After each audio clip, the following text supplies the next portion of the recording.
Alright, let's do, let's see, hopefully this is, story and not like another mini game. But we'll see. The Overcast October. Lost, frightened, searching, trapped in a labyrinth of memory. Will the nightmare ever cease? I guess we'll do the survey first for the battle, and we'll see how it is. Then we'll continue. Can we choose? Marcus is good for the lineup. So one, Marcus. Who else was there? Her and I'll put Argus since I know for my team it's not leveled up, but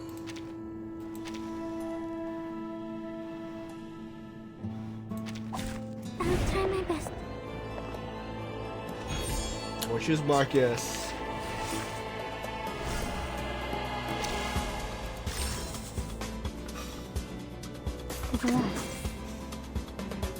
Teaspoon? Trail's still warm. Perfectly understood. This'll help. Time to turn the page. Oh, please, allow me. Enemy attack! Enemy attack! I'm an alien, and this is an alien city. The eagle's eyes. Hey! Fine.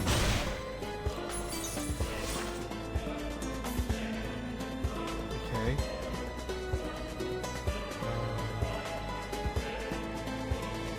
Like up in the moon and the picturesque. Gun's loaded. I am the waves in the ocean and the stars in the sky. Regaining control of our bodies. Don't miss it, Texas. Enemy attack! Enemy attack! Stay back, I say!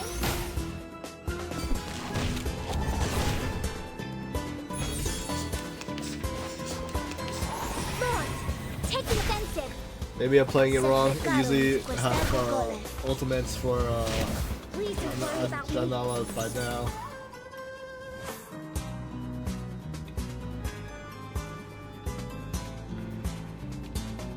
Perfectly understood.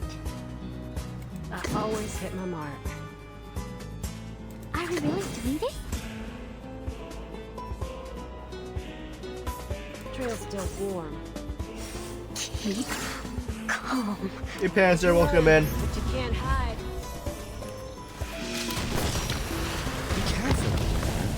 She destroyed the moon. It's alright. Weak hiding spot.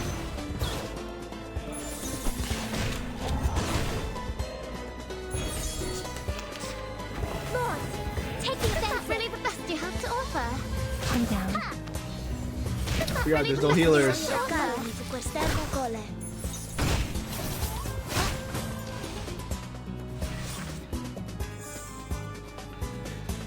Alright, so let's see. 1, 2, let's put Ajin out. Wait, oh wait, which? I messed up that one. Let's do this buff right here. Yeah. Gun's loaded. Are we really doing this? Teaspoon? Shall I, Master? I can't believe it. To transcribe.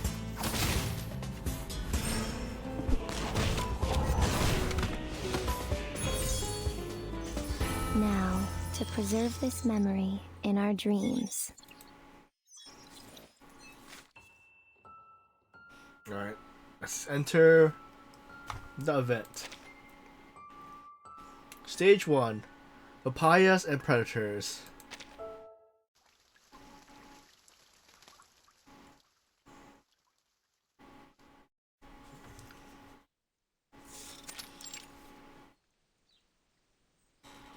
The air is damp with rain, leaving a slick dew on the leaves on a papaya tree, which shade the unkept cemetery. At the first toll of the funeral bell, everyone turns to the distant tower, commemorating the Dragon Slayer. Except for Colonel Bastio, who stands at the end of the line. Papayas, I had thought this tree might never bear fruit. None of those present could be said to be any younger than the day they laid to rest. What a dreadful season. You're not kidding. It's been so damp and stifling. I feel like it's boiling in my brain. Hang in there. Remember? Nala made a special sweet and savory snack today. They'll be waiting for us back at home. Huh? Sweet and savory? So she'll be serving burnt banana and sweet potato. Or what would be my favorite, her jawbreaker, cassavera fritters. Thanks your lucky stars for her. She was sent from above like an angel. So what if she bumped her head along the way down? Did you hear her singing in the kitchen at the 4:30 this morning? It wasn't too loud at least. She tried to be quiet. Was she already up making breakfast at that hour? Making breakfast? I can only imagine the state of the kitchen. You shouldn't pile so much on her. She's bound to slip up somewhere with all that she does. You say that, but she's always the first to jump in when she sees something to do. And if I even try to stop her, she gets mad. Just like my little Lally. She was full of energy back then. She was such a lovely child. I remember how her dark hair shimmered like silk in the sunlight. Too bad old Cinder will never get to enjoy Nala's hot bean porridge again. The other turns their gaze to the nearby grave. One lets out a small, soft sigh. The wooden coffin, suspended by a hemp rope, is lowered to the ground, and the first shovel of dirt is dumped on its lid. Wild grass root intertwined around the headstone, where the once unruly bougainvillea has been replaced with funeral lilies. Colonel Bastel turns his singular eye to Nala, who is pushing a wheelchair. He joins her at the end, as they lay down the last flower. How does my hair look? Took me half an hour to get it just right. Don't worry, Colonel. Your hair's holding up fine. But Nala looks up at the sky. Is he watching over us from up there? She thinks for a moment, then quietly waves upward. Here we are, old Cinder. Lilies cover the freshly dug soil. The soul within awaits their song. Old Quintera props up her accordion. As the Colonel often say, a good accordion is never in bad taste. Just as they have so many times before, they sing one more song for their departed friends. Joyful, beautiful, my homeland. Under a lone canoe in the night sky, I long for that eternal river. Are there swaying palm there? Are there robins singing? Sleep now, old traveler. In your homesick dreams, you'll bring joy to the family. May he rest in peace. May he rest in peace. After all these years, old Cinder is the first of us to go. Who will remember him leading from the front across all 4,000 miles? By the end of it, his boots were so caked up they were as heavy as lead. Always have to be ahead of us. Even when it comes to death. Maybe we can hold a spirit calling ceremony for him in a few weeks. Not another one of your ceremonies. Last time you messed it up, and that spirit kept bothering us for hours. It scared off the pigeons and drank all my mate. The funeral does not so much end as fade into the background, as the elderly veterans return to their bantering. They share the same sense of perseverance. Even now, they saw them through so many battles together. At that moment, in the dense weed, a pair of thick treaded boots stood over the muddy soil and a revolver is cocked.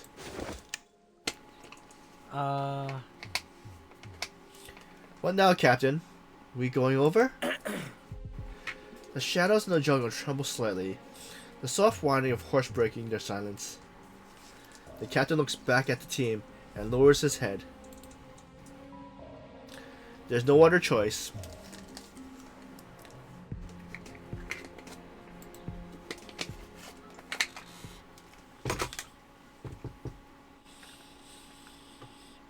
The elder prepared to leave, completely unaware that Nala was hidden herself. Except for one. You know, my dear, it's not polite to stuff yourself like that at a funeral.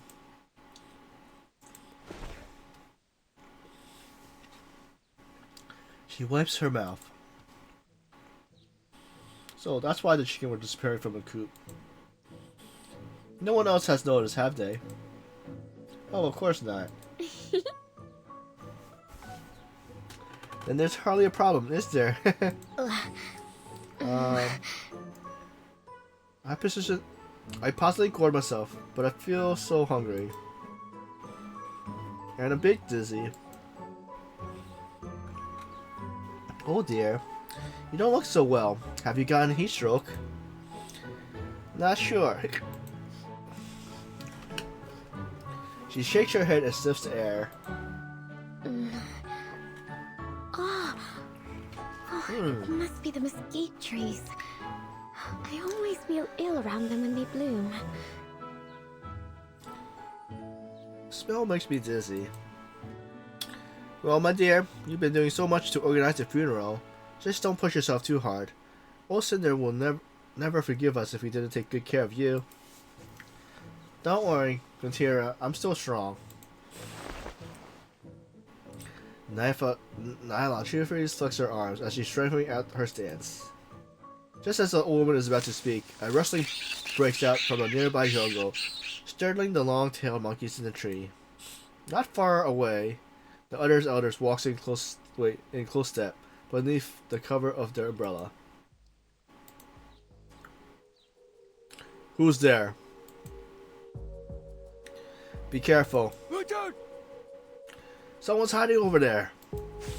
Soldiers emerge from the jungle, leading a few thin horses. Their clothes are tattered and their faces exhausted. The leading officer raises both arms and moves forward. Led by the old colonel, the veterans fall back into the battle stance, ready stance, all scanning the newcomers carefully. The Skepla, we didn't mean to intrude, we just needed a place to rest. We haven't had a proper meal in a week. We can't go on much longer. Hey Panzer, thanks for congrats on getting second. Oh, thanks for the stretch.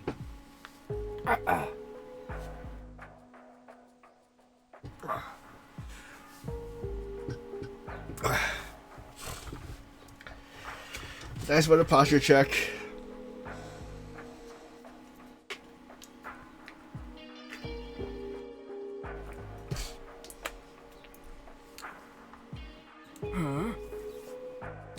Who are you? Why are you out here? We're a patrol unit. We got lost in the jungle during a cleaning mission. This answer caused murmurs among the elders. You're Shorty's men then. You got holes in your head?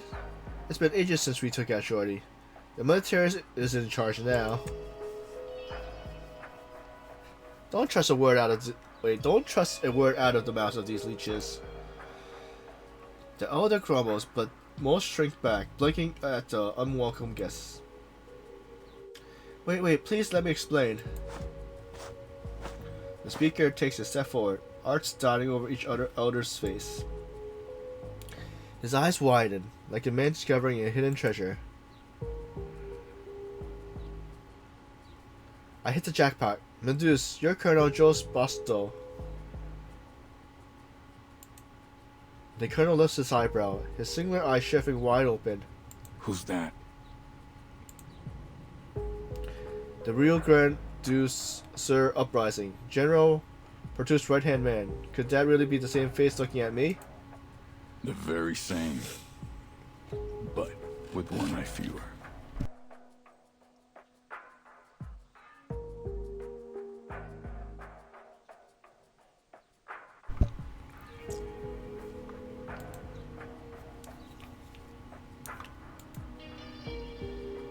The other man respectfully salutes the colonel. Sir. Lieutenant Modenho Miocho Bahia. Bahia. Were you stationed by the Cachoeira River? Yes, Colonel. That's all wasteland now, isn't it? Yes, Colonel. Where's that Persland grows wild and that Brisbane wood stacks higher than the pile of corpse that it took to claim that land? Sir. Colonel, you have no idea how many times I heard your name on my father's lips.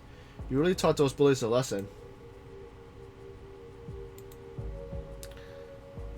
The paper said that you still have a bullet in your head.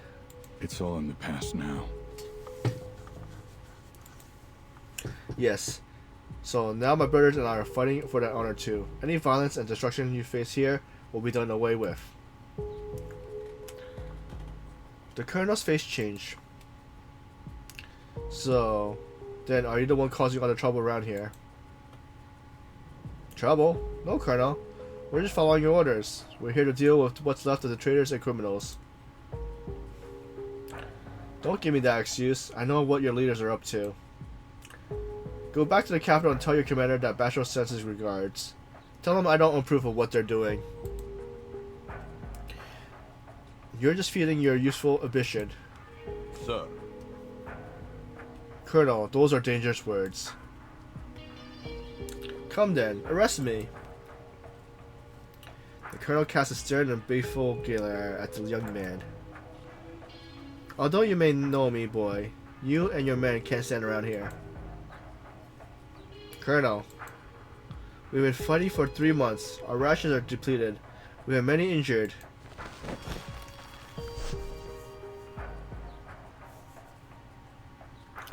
Lieutenant Makura rummaged through his pockets, offering a rain-soaked package of cigarettes to Colonel Basso.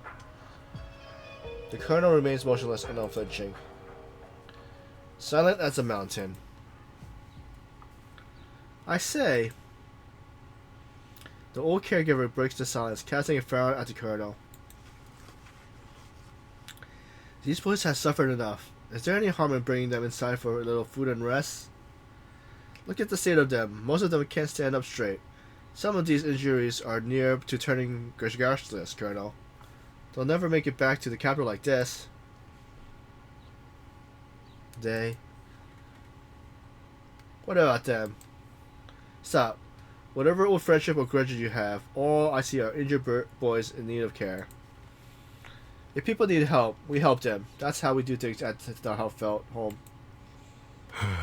She's right. We would be monsters to turn them away like this.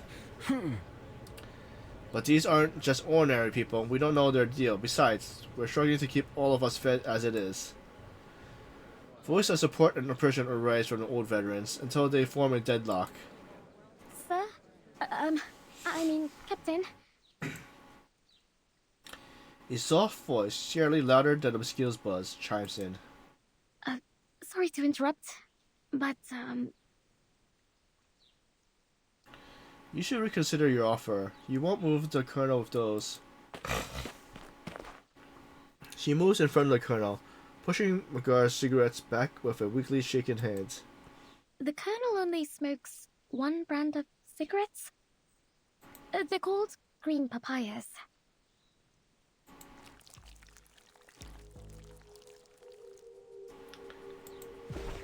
He frowns. You. What? Is there something? Her heart suddenly tightens.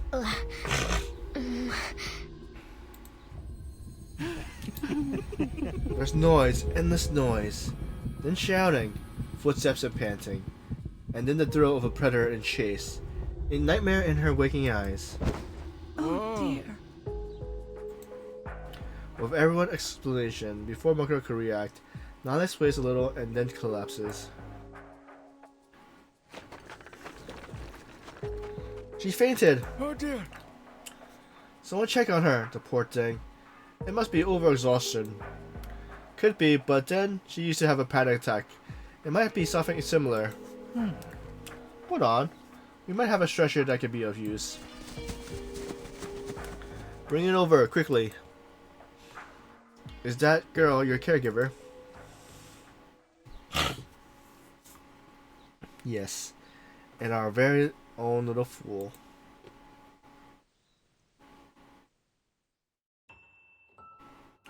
Colonel! Everyone! Where are you all? And where is this place? Is this a dream? A dream from my past? It should be okay. Okantir is right here by my side. Everyone else must be here too. It's so dark, but this nightmare should be over soon. There's nothing to be afraid of. Try moving towards the light over there. Stay calm and tap on the flickering path ahead. It will lead you out of this darkness.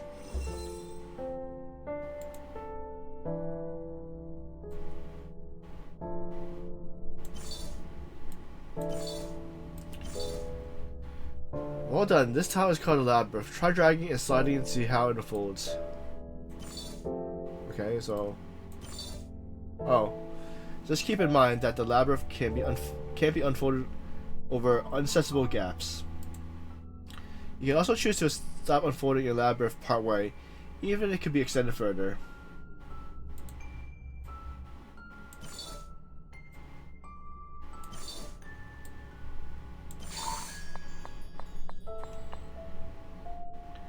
This is such a strange dream, yet everything here feels so familiar. And his voice, it sounds so warm, so nostalgic. Who could it be? The labyrinth is ever changing, switching between vertical and horizontal orientation. To escape safety from the nightmare, you must strategize, move in advance. Note the number of labyrinths available is limited. If you use them all up, you'll be trapped in the nightmare forever.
Reach.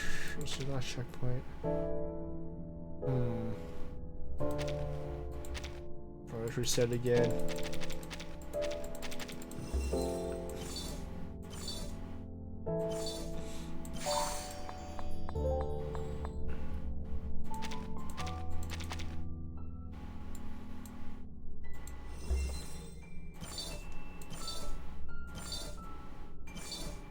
Oh, so that's how I do it. Hey Dio, congrats on getting third. How's everything? How are you feeling?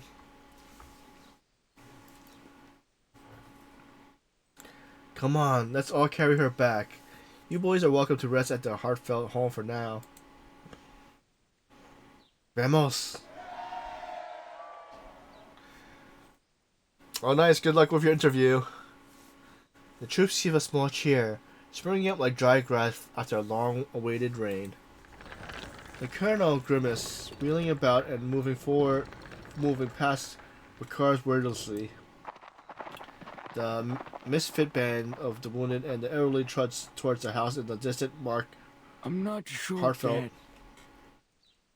I'm not sure that letting this pack of wild, half-grown puppies into the house is a proper choice. Hungry dogs bite. Climbing up. Look at them. They're not so different from how we were back then. They don't even look like proper soldiers.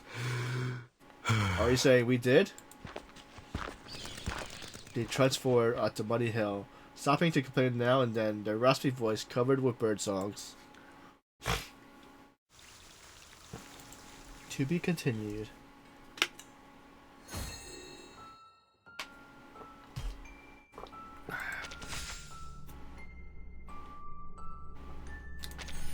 Stage 2, Parrots and Swamps.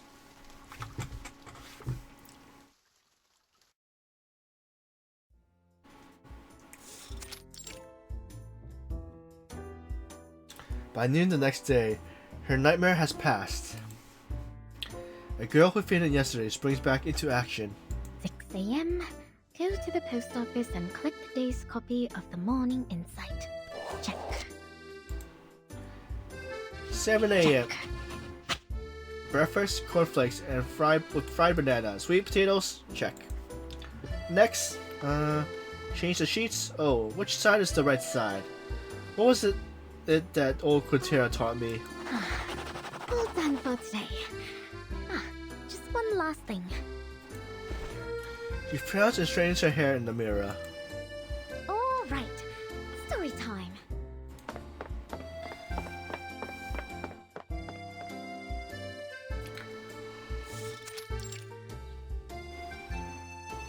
Stories, yes, the most interesting ones can be heard in the tea room.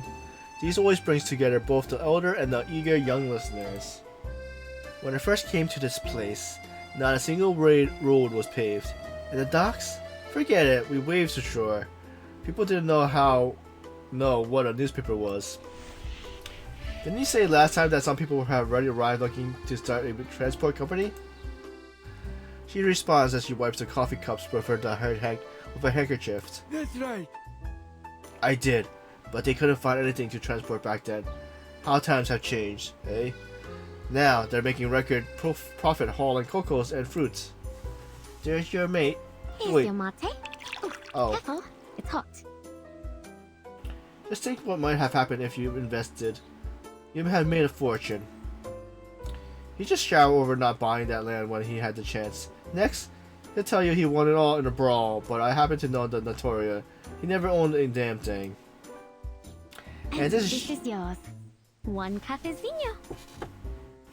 It's lucky to have so many knowledgeable friends. Of course. Back then, I swore I St. Louis boots and drank port wine. Everyone wanted to be a friend with me. See? This is what I call nimpolism. There's too much of it these days, Nala. We carved this place out of the jungle by sweat alone. Grew the cocoa beans by hand until they were all tall and thick. We managed to climate and season well. That's the secret of our success. But now, all people talk about is progress. If you ask me, everything is moving too fast. All right, calm down. Don't make me add an ow egg to your caipirinha.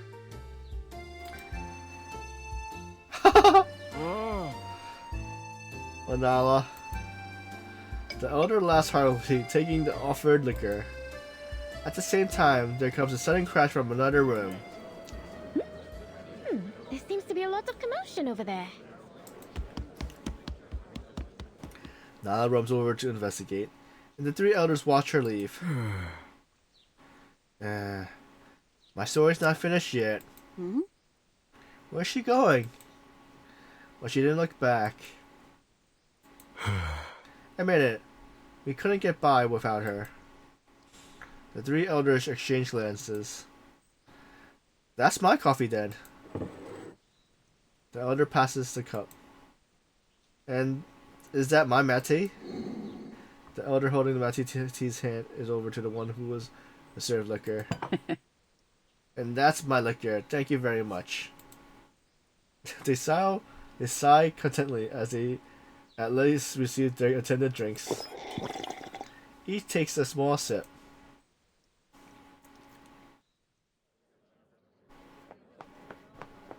Colonel, what's going on? In one corner of the terrace, a macaw in a birdcage tilts his head, watching the old scene, a scuffle between Colonel Basso and a soldier. What's wrong? Seeing Macaw approaching, Nala instantly hides behind the colonel. Sir, we were playing chess with Colonel Basso. He couldn't pay up.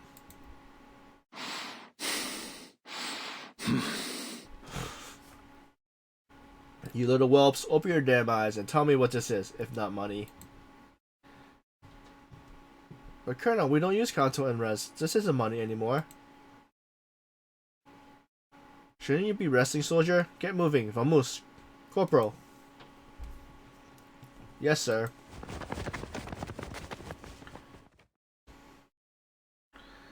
The Colonel's gray mustache quivered slightly in the air. Nala, how much longer are these rascals staying? Contino said they shouldn't leave this month. With the weather so hot and damp, it won't be good for their wounds. But I can make them disappear if you like. All it takes is one simple trick. Makura steps forward. Sir. I'm deeply sorry that my men caused you trouble. Perhaps you may do me the honor of another game? I'm sure the Colonel will not begrudge a small wager. If I lose, we promise to leave within a week. If you lose... He looks over at Nala standing nearby. I like to taste the ladies' cocktail. Shall we say... Caprina, huh? The crow ruffles his feathers while watching the little drama unfold. Quiet, quiet. Sure. Alright. But if you lose, you better keep your word and clear out in 3 days. One game to determine whether the soldiers stay and rest at their leisure or leave to face the dangerous trek home. Come and see, old Basco is playing chess against the captain. I bet that Sega that our basket will destroy him. Shh, quiet. It seems like our spectators are more nervous than the players. Nala bites her collar, her gaze jumping between the two men. The captain's wound is bleeding. I hope they won't affect his focus. Why did he decide on chess? Basco never wins at chess. He's gonna lose again, isn't he? So the colonel moves, then the captain, then the colonel, then the captain. It's really rather boring. I'm sure I have something else to do. No one noticed Nana slipping away from the crowd.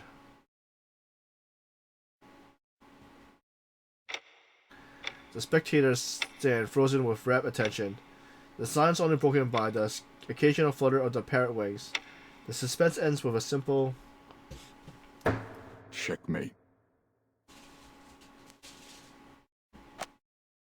This is a simple phrase. Checkmate. In 37 matches today, this was the Colonel's only win. All paused for a moment, but soon the other burst into cheer. Alright, old Basil, now they learn. Just because we're old doesn't mean we don't know our stuff. The Colonel lifts his head, not a hair out of place. How about that, kid? Pick up your rifle and let's part ways. What? Haha, alright. But, Captain. Let's go, boys. It seems we're not welcome here anymore. The spectators shuffle away, the soldiers looking downcast with their eyes, wondering at the prospect of the long march ahead. Huh?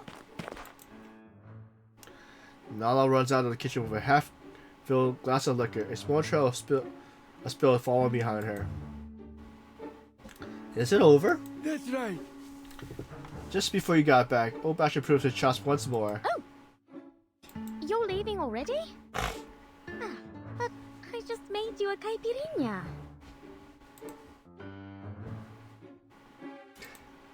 Nala. The Colonel looks at Nala from an old critical eye. Nala tilts her head to the side in reply. While Karen adjusts his military coat and approaches Nala with an officer's grace. Oh, thank you. That's lovely. Miss. Victoria takes the glass and drinks it in a single gulp. Quiet, quiet. Delicious. That's cardamom. It's a dreamlike It's dreamlike. It reminds me of my childhood. Thank you, miss. Makar sits down the glass, turns, and prepares to leave. Alright, we overstayed our welcome here. Let's move out.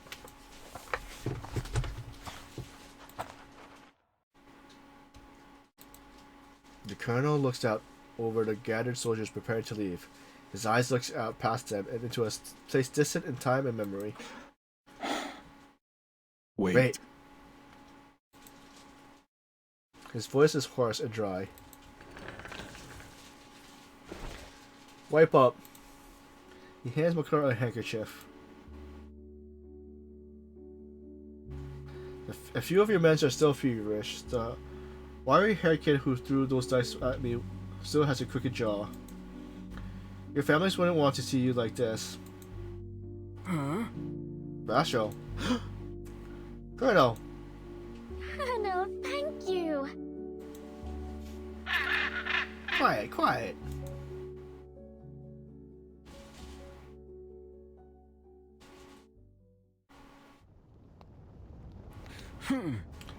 Letting those boys stay is a mistake. That's surprising. Hard to believe the old Cyclops agreed to it. The elder lit their old quail pipes as they look over the terrace.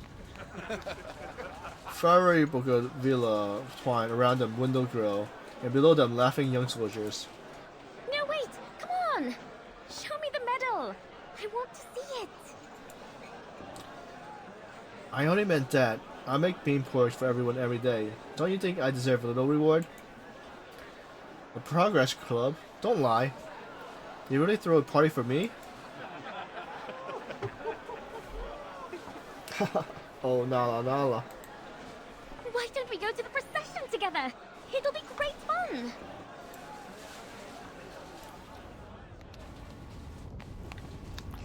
Colonel Basil sits under the molten shadow of the limestone wall. Swatting flies with a fan made of parrot feather. Your tea can smoothly. How long has it been since you made tea? I suppose I was just waiting for Nala to wash it out. But She's been busy. She's different from before.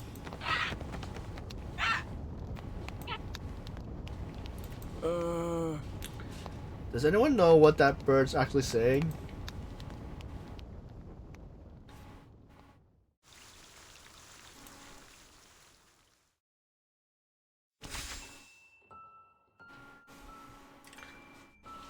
The Chicksy.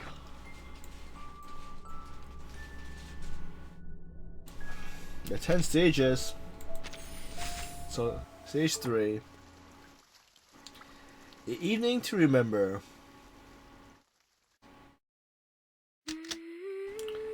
A bullet is loaded. Bang! Shells scattered, like spells clatter to the ground. Another round is loaded. Bang! Ceramic bowl shattered, the rest rolling into the calabash on the ground. Another round is loaded. Oh, damn it, Nala! Okotira rushes to the basement. Nala, what are you doing? Iteria, what happened? You look pale. The captain just showed me how to use this. I'm clearing out the aqua roaches in the garden. See? More and more have been crawling out from cracks in the walls and floor tiles. Hey, don't run!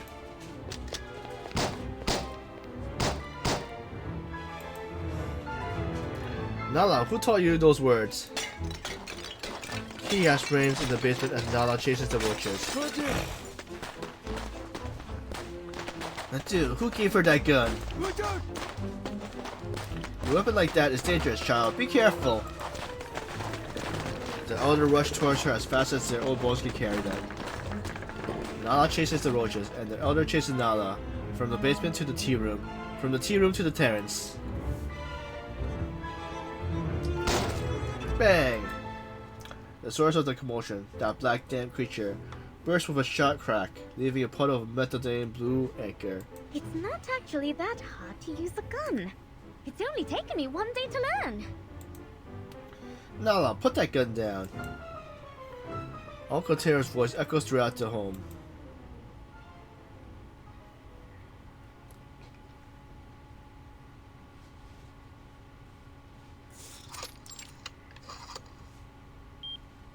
Hey! Carla, did you hear? Cinder passed away 2 days ago. You heard? Okay, okay. The hoarse voice echoes anxiously in the empty tea room. He hangs up, crosses out a name in the address books, and dials another number. When's lunch? Hold on. We'll heat up the leftover bean porridge in the fridge. But But Nala said she'll make us some grilled pork and fish today. She probably just forgot. I heard those young guys are taking her to the Progress Club down in the city. They said they even booked a fancy dinner with her at the Pearl Blue Hotel. Nala? Our Nala? Don't joke. Does she even know how to dance? If she can't dance, then I'm a swan. But they like her. I heard that they let her play with guns, teach her curses, and now they're taking her on adventures to the city. Shoot. They're bad influences on her. You selfish old fart. You just don't want to eat old bean porridge every day. They got too much already. The land, the people, the taxes. They publish the newspaper. These are their bridges and their trains. Everything is theirs. And us? We can't even get our pensions. They'll come. They just have to wait a little longer. They say there'll be news in December. December? That's what they said. But also they didn't make it to December. Stop it.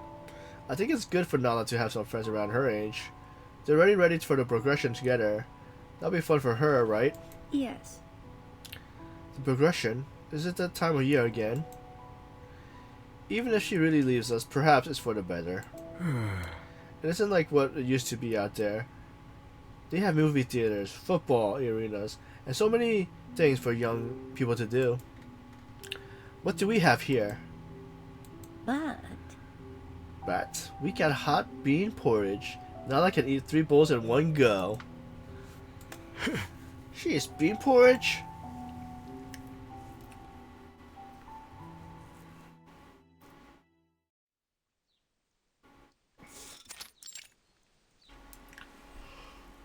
I'm sure you'll love this procession. Every visitor, no matter how many new or unusual things they've seen, has absolutely fallen in love with it. Every household in town will come out, and the streets will be filled with bananas, pumpkins, and sweet eggplants. For a little money, you can buy all kinds of things. Spice, there's cute printed clothes, and even bead necklaces. Next, we raise the icon, and everyone will pray. I think most will pray for this rain to stop soon. The Colonel says if this rain keeps up, this year's harvest will be ruined. So, we need to raise the icon high and tall, and decorate it with gold thread.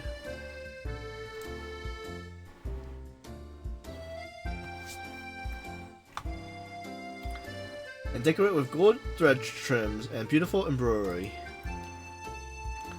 Nala holding a candle leads Macaros through the chapel, showing off their recent work. An enormous statue lies in the center of the chapel, awaiting decorations. You're amazing, Nala. Did you make all of this? Naturally. Nala twirls her hair, a little shy, looking away.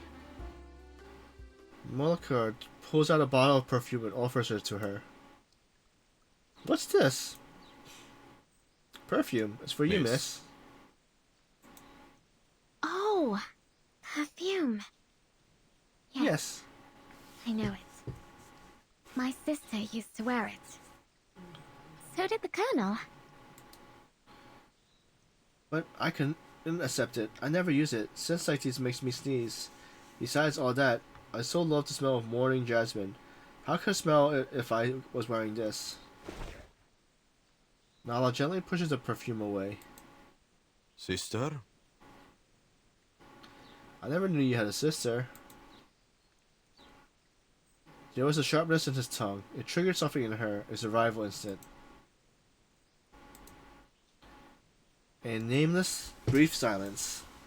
My sister had a very kind heart. People just didn't know her very well. She glances around as avoiding the topic.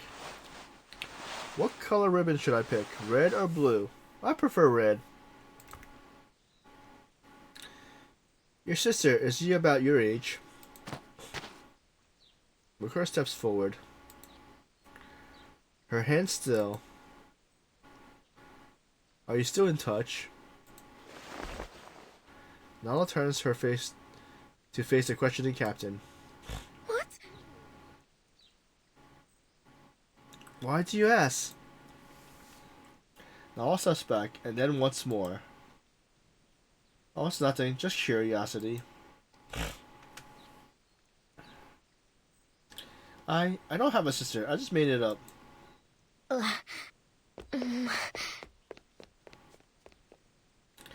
I gotta go. I chosen the ribbon. Oh, right. Quintera told me to make a special dish at home tonight. Oh, wait, don't go. Nala turned sharply, her eyes scanning Makara with worriness. What's wrong? Please, don't be scared, Nala. It's okay. Her body tenses at this moment. It's okay. You're safe, Nala. I'm right here. You're safe here. Seeing Nala still unresponsive, Nola sighs.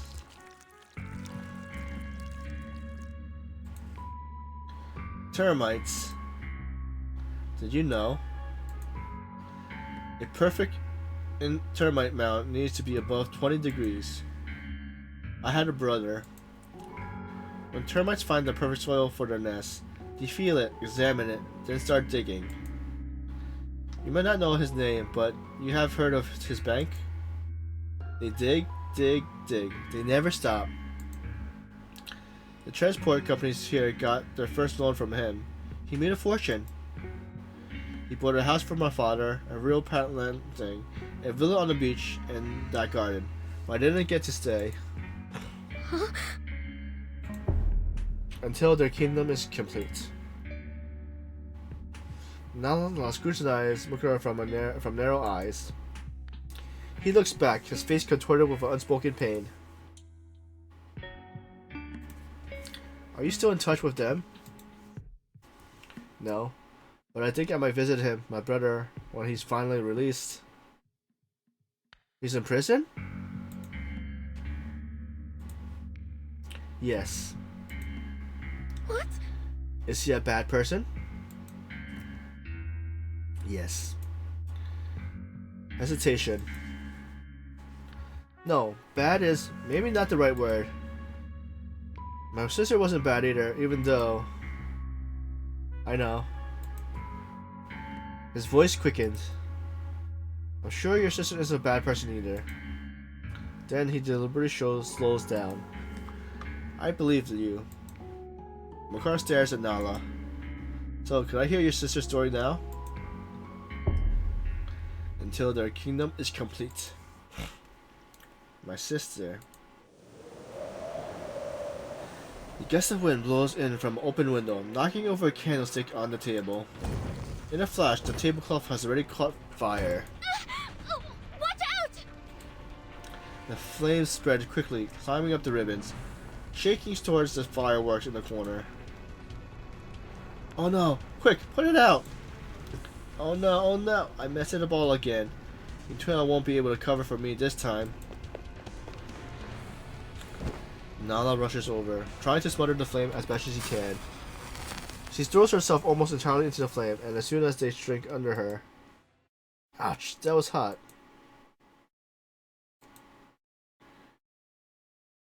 You're already healed? That is immense strength. Those claws. He looked over her in the smothering darkness. A shadow like serpent tail. Nala stands up, swatting the suit off her clothes. The serpent-like shadow retreats down towards the girl. The candlelight flickers, making the corner seem even darker. Makura tries to approach. A pair of beast-like eyes appears from beyond the candlelight. What did you see? As the light flickers back again, an even larger shadow emerges, this time with horns, claws, and a scent of blood. There are legends that speak of this, and of the people that disappear without a trace. Their corpses picked apart by vultures and devoured by beasts until only their soul remains, left to wander in agony. Makura backs away in shaking steps. Nala. Miss. Don't be afraid, please. I didn't see anything. The shadow stretches closer, trembling slightly. You're Arcanist, aren't you? It's okay. Don't be afraid. My brother was an Arcanist too. It's nothing bad, nothing unusual. He suppresses the fear in his voice. I'm right here. I won't hurt you. I don't want to hurt you. You're safe here. A familiar scent, jasmine and gunpowder, fear and calm, uncertainty and reassurance, sincerity and delirium.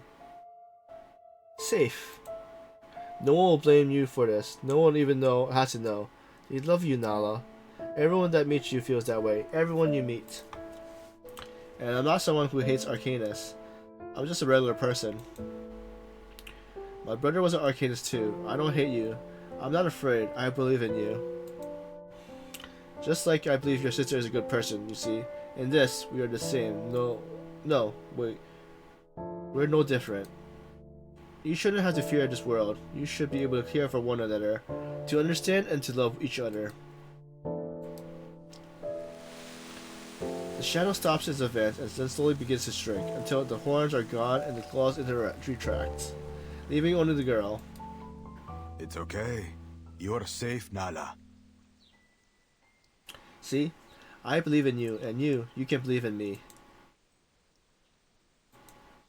The air is hot still and calm. I will never speak a word of this, Nala.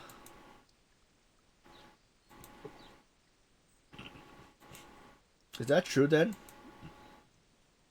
She looks into Makura's eyes, searching for sincerity. Of course. You should be able to care for one another, to understand and to love each other. Her face is vacant for a moment, then she nods. I trust you. She blinks.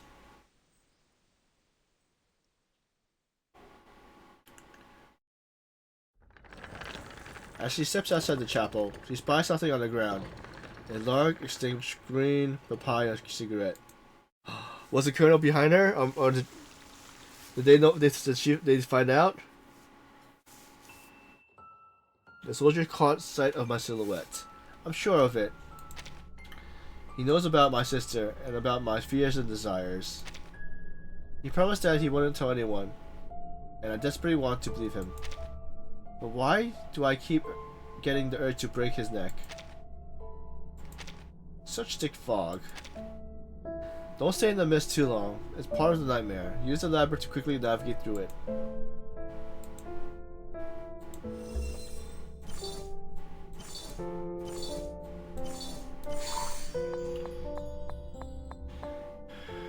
There's mud everywhere. I better watch my step. Don't worry, if you actually step in the mud, you can still stand on it and move through it just fine.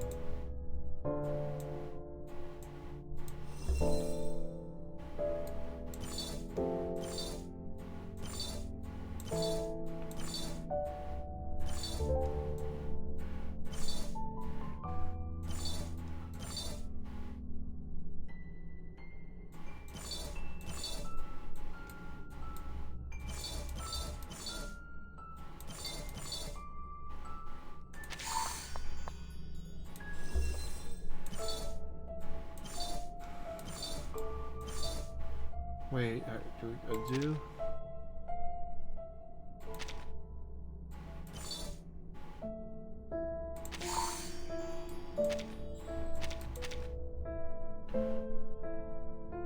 Wait a sec.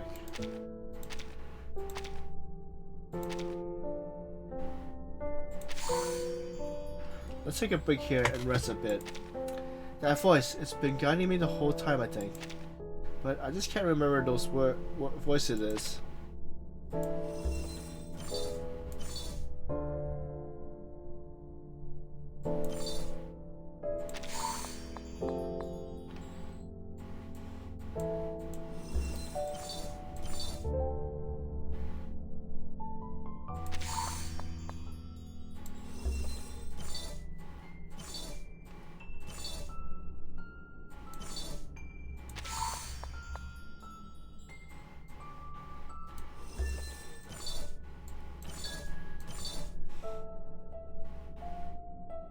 Wait, so that's...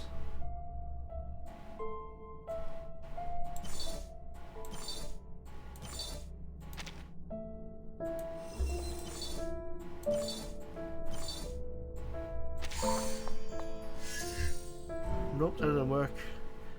That checkpoint.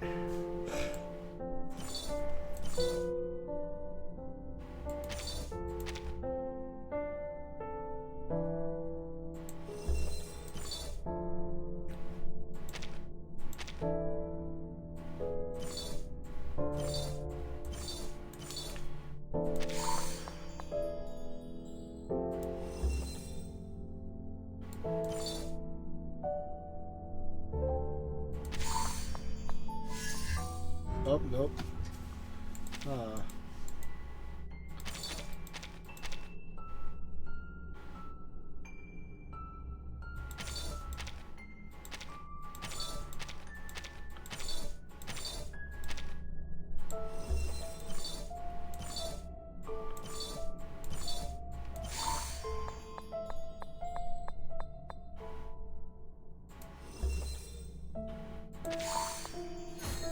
That was easier, okay.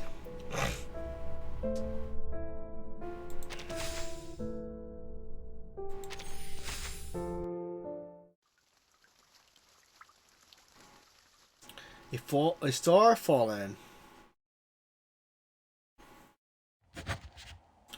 Dear Mr. President, please accept our deepest greetings and well wishes. I hope you can look past the nasty nicknames we gave you. I'm still your most loyal servant. Nala has some business today, so I'll be leading the poetry reading. A strum runs through the gathered elders. Where's Nala? Yeah, it won't be the same without her. She loves reading poetry, and we love listening to her. Why wouldn't she be here? Quiet down, everyone. Quiet down. She's still out with those soldiers. Did she ditch us to go to the club? No, of course not. It's nothing like that. Now come on. Let's get back to the reading.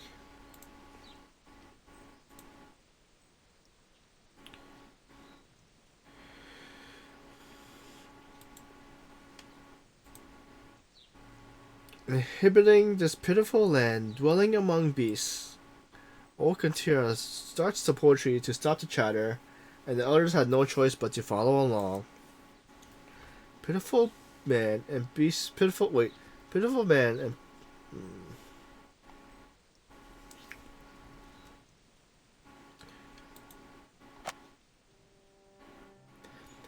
So pitiful man and pitiful beast, together dwelling in the ravening of life. Sorrowful freedom binds you, mutating you into a beast. Friend, oh friend, kisses and caresses, when did their faces change? Family, oh family, the warm bonfire burned into a man-eating demon. Before long, the whispers return. I heard Nerla might leave us for good. No way. Where did you hear that? What is it that has got you whispering this time? They said... What did they say? The elder darts his eyes around the room and clears his throat. They said Nala's leaving us. The room roars in loud debate. Who said that? The soldiers. They said the captain said and Nala has been out together a lot. No. Now they're saying Captain Moros offered Nala a new job. Something in the capital with him, a government desk job, or maybe working for the newspaper. No matter what. Nala is leaving. She's starting a new life. The clock chimes 3 times, and the room goes silent. Nonsense. Okatira sets down the poetry book and summons up her strength to straighten out her back. Her real name is Gentilia, and she prefers to go by Quintira. Everyone, listen. Her voice is strong. In the past 65 years, she delivered 267 babies on her own 2 hands. 20 years ago, I found her in a rundown corner of this city. I'll care for her as long as I still draw breath. I know all of you feel the same way. It was her hands, her scent, and her voice that welcomed each one of those children into the world.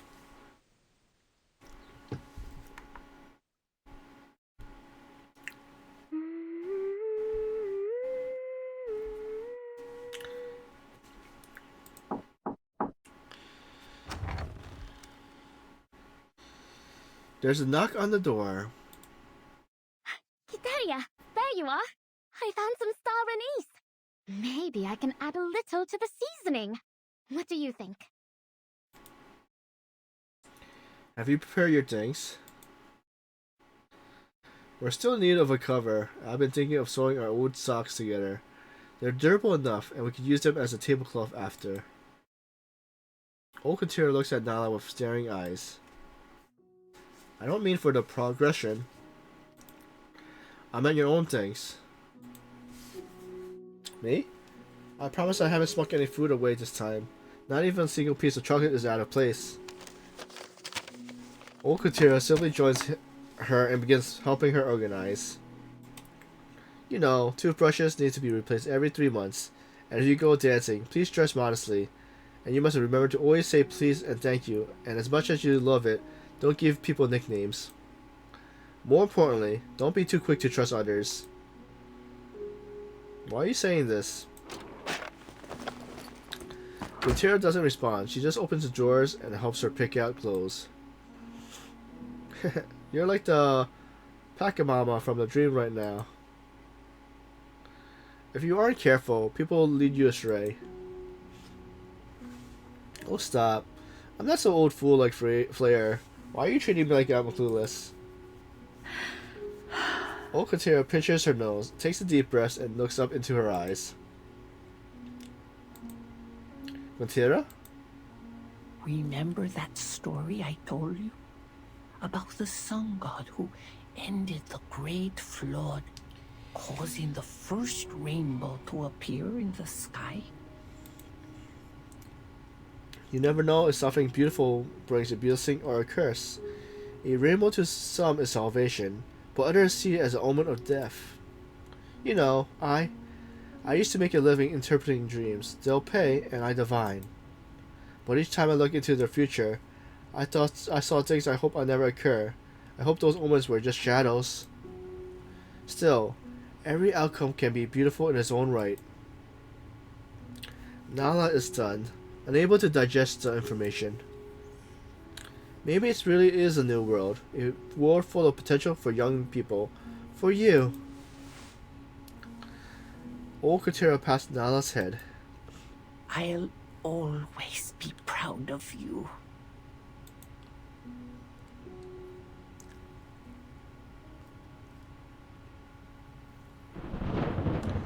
If it rains for another week, the Colonel's wheelchair will rust over so badly it will just be another chair. The Colonel knows this better than anyone, nervously shaking his leg and rolling back and forth into the heartfelt home courtyard. He holds a thick candle. Wait, he holds a thick bundle of letters wrapped in those roll-colored paper. He can't roll his rusty wheelchair all the way to the post office alone. But soon, his dilemma is interrupted by a sound of sobbing.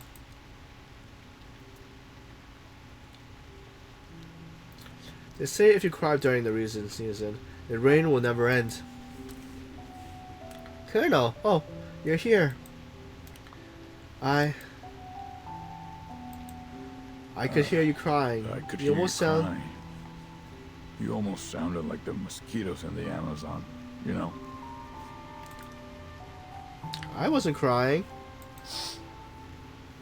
Nala sniffs. I just felt sad, like the rain, like this never-ending rain.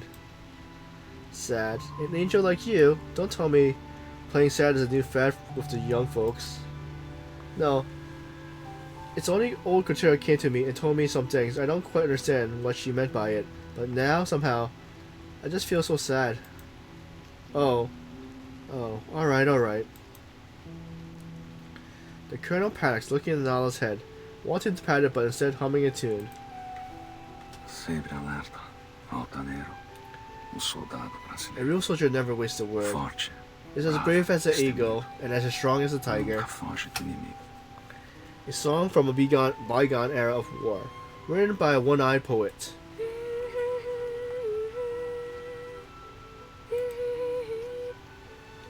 See? Sneeze it out, and the sadness goes away. Nala sniffs and shakes her head. As she raises her eyes, she notices what the colonel is clutching behind his back.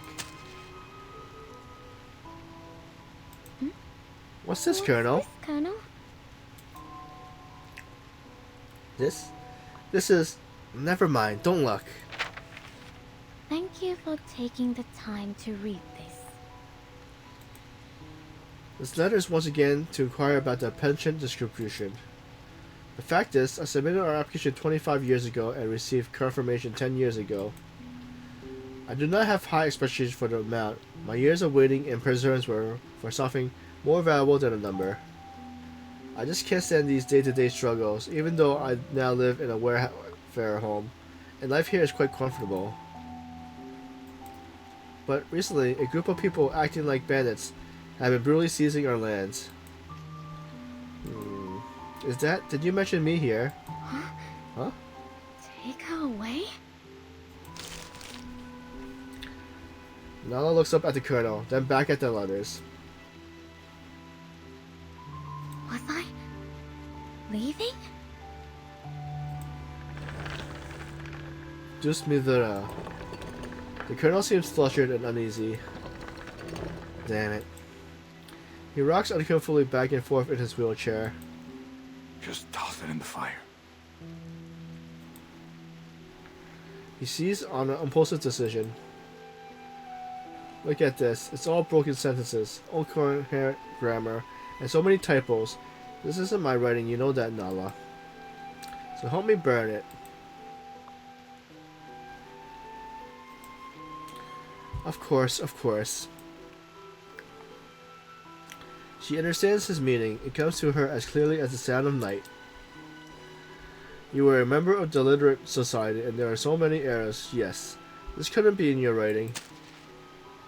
The colonel snatches the letters back. Oh, damn. He looks back at the entrance of the heartfelt home. It seems so far and distant now. He immediately returns the letter to Nala. Just burn it. Nala holds her gaze on the colonel, with those account purple eyes shining in the moonlight.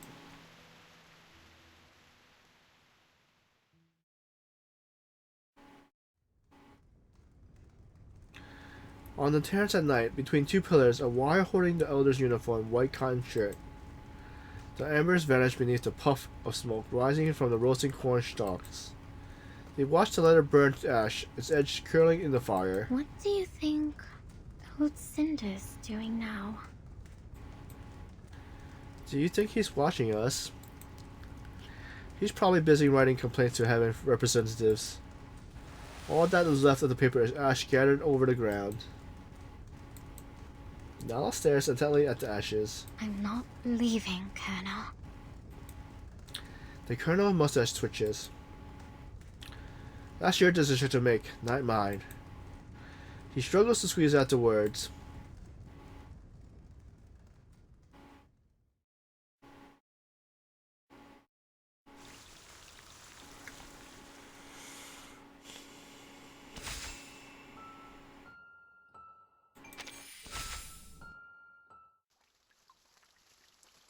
Sleep Talking, Part 5.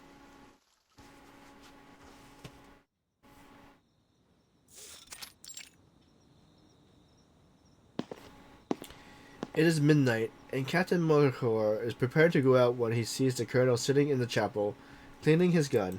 This rifle fought by my side from Rio Grande do Sul to São Paulo. It's almost my third arm. A G43 semi-automatic rifle. Shorty used it once. He said it's quite handy. A Springfield rifle with magnificent sight. Mass 37 carbine, the last one, seized from our prisoners of war. And finally, a .3 57 Magnum revolver, just like the one in your hand. He seems to have anticipated McCur's arrival. They're well maintained. Yes, but they're all empty. No matter, at least they're good for show.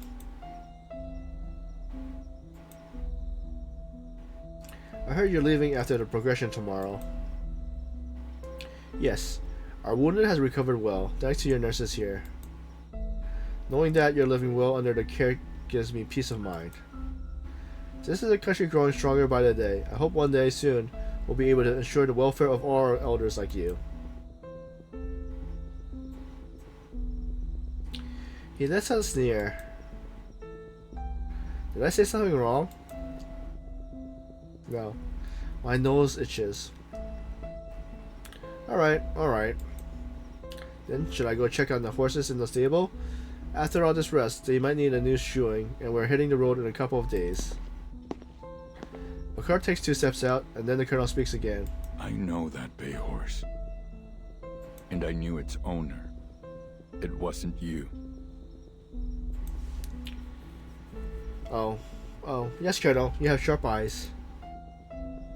I happen to know its former owner, and his fate was not ideal. Well, I suppose that depends on your definition. The Colonel doesn't respond. It dawns on McCurl that he doesn't look at him once through their conversation. He just stares at the barrel, unflinching. McCurl waits a while, then, realizing the Colonel has nothing more to say, turns back. But he stopped again after 2 steps. You know, you're very much like my father. Then I apologize. He always preferred riding horses, even as the car took over the roads. A horse is an extension of a man's spirit, he says. Well said. He died on horseback in the end. Sir, Pardon my boldness, but may I ask, do you have any children? A son, yes. Well, then perhaps I could recommend him for a position in the government. If he's willing to learn and work hard, he could get a post in no time. He died. I'm sorry. The Colonel uncomfortably moves his jaw, trying to adjust it. That day, his mother told him to go find work, but instead he went to San Sebastian Square to watch the cockfighting. That day, there was some chaos in the square, a fight, a bloody fight. He was shot dead. To this day, I don't know what happened. Now, I can't even remember the last thing he said to me. A bullet? It may be a different caliber, different material, but none of them carries their owners' names on it, do they? It's strange, isn't it, that after living a life of war, it is my son that died in peace. In everything, there should be a cause and effect. A reason, but so often it seems things happen for no reason at all. We see the effect but cannot find the cause.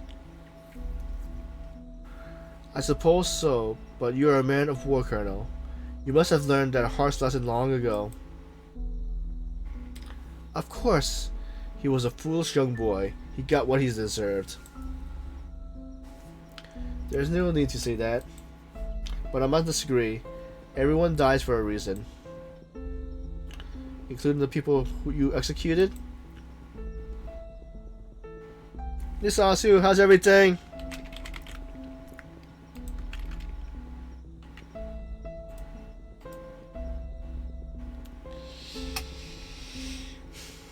Yes. I know every one of their crimes and exactly which level of hell they destined for. Well, then you just finished like a 10-hour or 12-hour stream. Did you do anything for your birthday? I'm doing pretty well. Just trying to finish the story so I can try some other games. Because I know the next event after this is in 5 days. And I know a lot of games are coming with like Lantern Festival stuff. So like Genshin. I know Infinity Nikki has a Lantern thing too.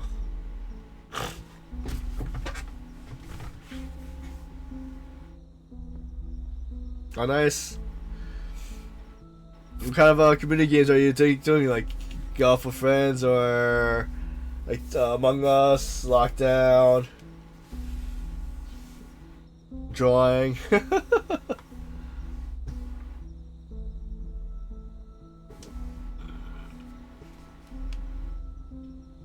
Their crimes paved the way for your future. Sir, Mukro's tone turns harsh. I still don't understand where your hostility comes from. The colonel chuckles softly. Selena, you've been around long enough. You should know what life is like here.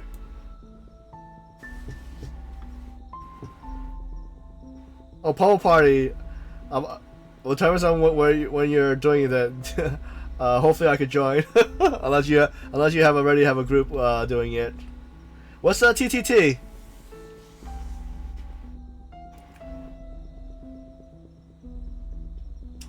For the old and all its gossip and grippling, we watch the cocoa grows, withering away our twilight years with Taria.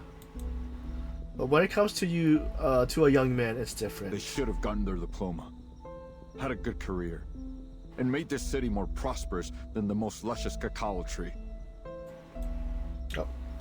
Thanks for the hydrate.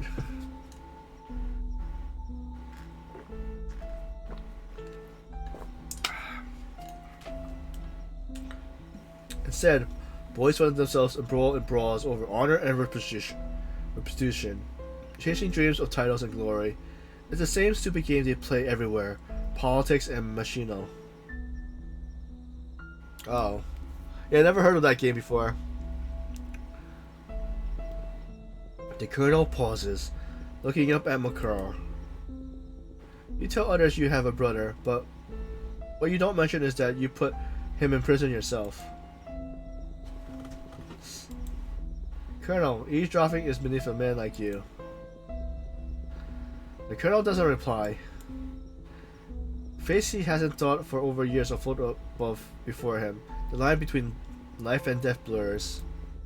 You may think you've got a winning hand, but there'll come a day when you realize it can't protect you from true danger.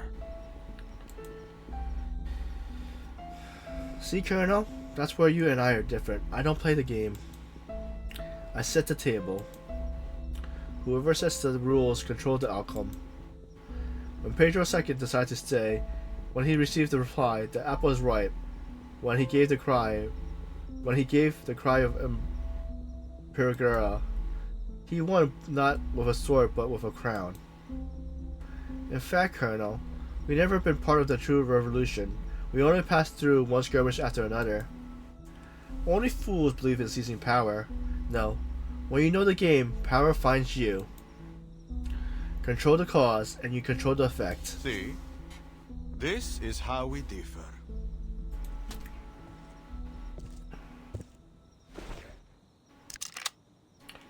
Captain McCraw loads 2 bullets into the Colonel's rifle.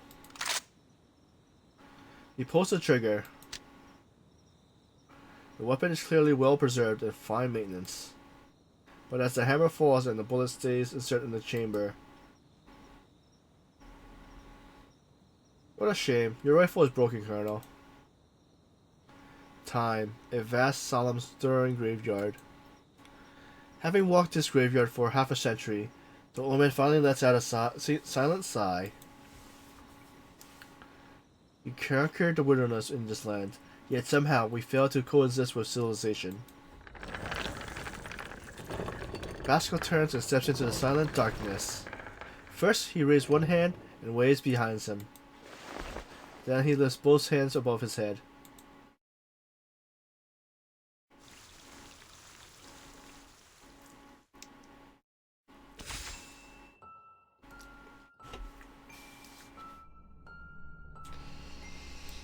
Alright, let's see, up to 10. I will continue on 6, and probably take a break after 6 is over. So, part 6, Fall of the Fortress.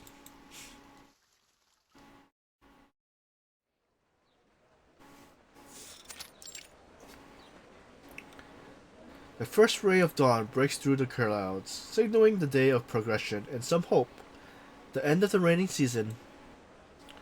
You see, old Jorge's clothes don't fit. This is the only set we have. You'll have to wear what he got. Everyone must have a candle. Place it firmly in the holder and don't let the rain put it out. Don't drink too much. There will be plenty after the progression. The Joker's cup is spilled over with intent. Old Gutierrez moves among the elders. Outside their heartfelt home, a chaotic scene is forming at the entrance, with men hustling the statue, people holding candle stands, elders and estate owners putting on the robes. The Colonel's mustache is perfectly still today. Even a tornado wouldn't fail to ruffle the hair on it. When does the progression end? Good heavens, you're thinking of the end before it even began. Saints above, I hope you forgive you for this irreverence. Fine, fine. If I'm good and devout, will I get extra piece of cornmeal cake for lunch? If you don't cause trouble, you can have as much as you want. The Colonel sinks back into his wheelchair, contented, glancing sideways at the nearby soldiers. Oh. You know, you're the most beautiful girl I laid eyes on. Please, might I take your hand? Oh dear. But please don't say that. My hands are covered in fish guts. Even so. Even so, they are still the gentlest I ever held. The Colonel sneers, looking for someone. While Kier stands in the corner, amused by the scene unfolding. What's that bastard hiding in his coat? He squints and then openly starts wheeling back to the chapel. What are you doing, Bastro? Old Quintero blocks his path. None of your damn business. The progression is exactly my business, Colonel. Now, please get back into line. Watch out! Nala rushes out from the home, carrying her microphone, tripping up into the tangled mess of cables. Quintero steadies her. Don't worry too much, dear. I know today is your first time leading the progression. Old Quintero untangles the wires and hands the microphone back to her. Oh, me? Worried? Over this truffling thing? Or hardly nervous at all? Haha, that's good. Well, just a tad worried. There are some sentences in the speech you wrote down that I don't know that I understand, and I still have yet to memorize everything perfectly. No problem, I'll hold the script for you. Just watch my lips and I'll say the line, you repeat it. Great. Who brought these geese here? How is the progression supposed to move? The neighbors driving the geese choose them, but the gray and white geese seems to have their own plan. Whoa. They're acting real strange. They won't listen at all. He shouts at old Quintero, who waves him off, signaling him to handle it. Golden ornaments, towering statues, red robes, Purple headpieces, blue macaws, and the mingling scent of meat and amansis fills the air. Everyone around has been utterly absorbed by the peculiarity. Nala walks through the crowd, crouches down, and picks up the white goose. It's okay, it's okay. Be a good goose and come with me. She holds the white goose, and the other geese openly lines up behind her. The clock strikes the hour, and everyone turns to look at the distant bell tower commemorating St. George, the Dragon Slayer. The progression begins. I've never seen such a spectacular. The last time there were this many people was 5 years ago at the cockfight. That's how many people want the rain to stop. Everyone's praying with all their strength. Let us pray that the saints above see our work here and bless us. The procession moves from the home towards the square, and more people joining in, holding candles. Nala leads the line of white geese at the front, humming softly. At the same crossroad, when the warm days grow cold, leaves are falling down to the ground.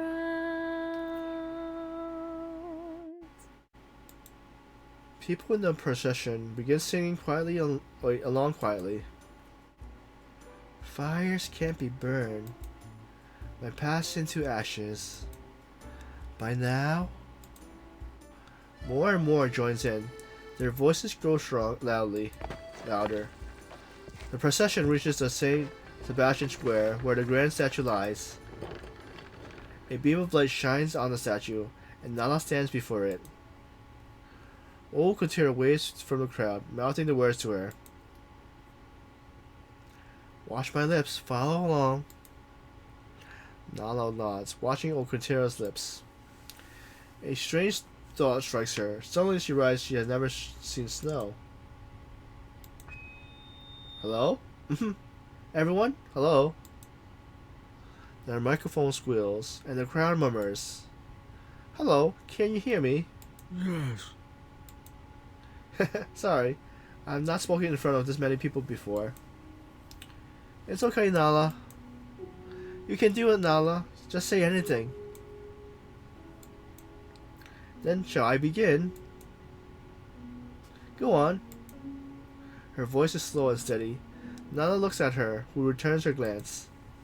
She nods, clearing her throat. Kontira's lips moves, and Nala speaks. I think we can all agree that this isn't the best time in our lives. We haven't seen a single cocoa leaf standing tall, nor the taro flowers blooming, and the sunlight never lingers longer than a day. Only rain, endless rain. Rain like this always reminds me of my childhood. Gentle, yet suffocating breaths in the cradle, flat feet stomping on nether, all those pathetic and joyful cinnamons. Speaking of childhood, She smiles to herself. Did we really have a wonderful childhood we imagined? Things always seem more beautiful and grander than we viewed from a distance.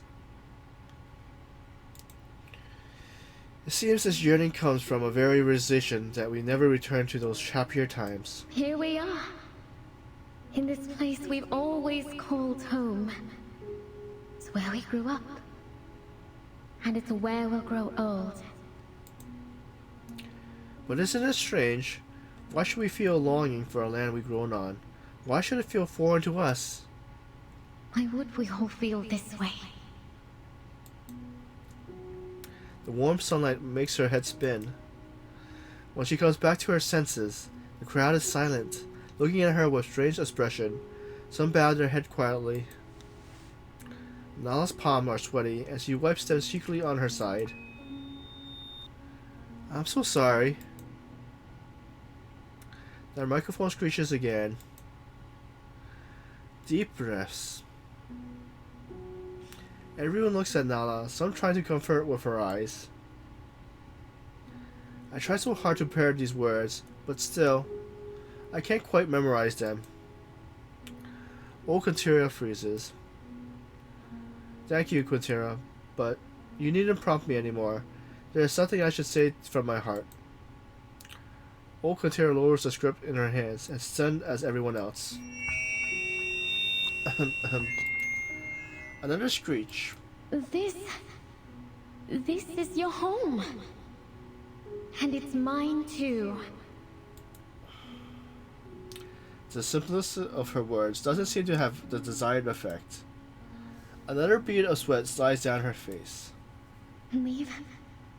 Leaving home might seem easy, but one never truly breaks away from their hometown. And I'm fortunate. I never left, and I never will. Her voice trembles, but she presses on. I will never leave you. I don't want to, and I won't. I will never leave the heartfelt home. The crowd goes from rustling to silence. Because, just like you, I love everything here. I love our little parrot that babbles nonsense on the terrace. I love Camilo's cheap snake wine. I love Continuo's almond cake and old Jorge's tunes on the piano. The bright red rose and fragrant lignans and toucans call, and its golden land of cocoa trees at sunrise. She said too much at once and gasped for another breath. And the never-ending rain? And you. I love you all.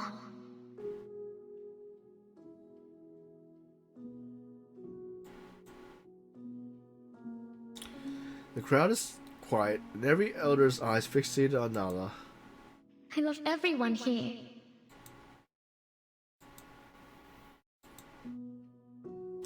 Dead silence.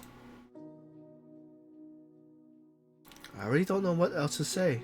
In fact, no words could properly express my deep love for this land. Only singing, yes, only a song without end. She pauses. So let's sing. Let's all sing. Sing together and keep on singing.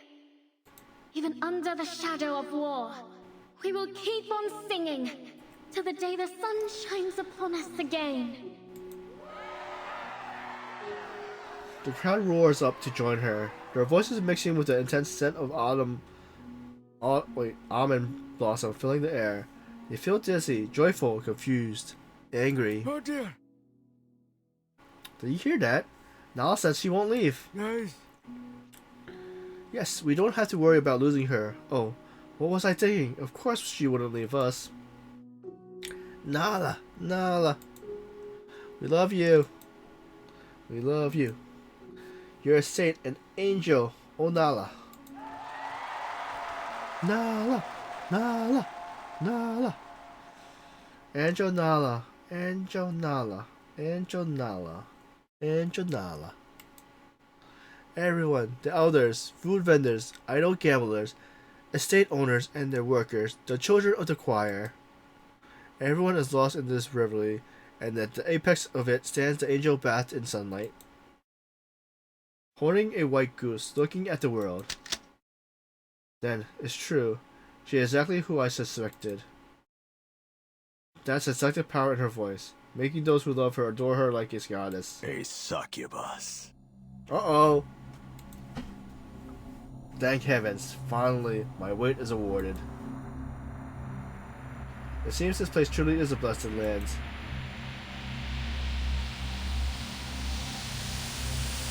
He is in tears. Oh.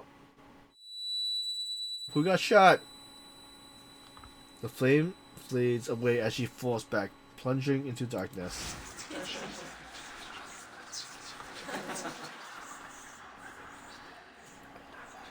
Lights, parties, graceful figures, chewing gum, gunfire, bullets kissing, rats in the sewer, chanting, scent of breakfast, ashes in the ashtray, coughing, newspaper, the universe. A toucan in a dream, day after day of rambling, thunder and drizzle. And an unexpected question. Sister. Why?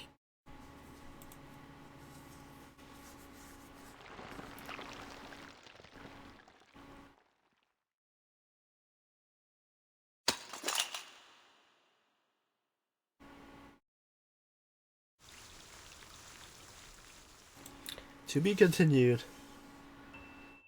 Hey Kuha, how's everything? Yeah, we're just trying to finish up the event, so we're on stage 6, and I think we're it goes up to 10, and we did finish White Rum's travel logs. I'm doing pretty well. Hopefully it's not much more longer for the next well, I'm not let's see, next 7, 8, 9, 10. So next 4 parts. So once we finish this part, escape. This dream is so long. Am I really still not yet awake? Thanks.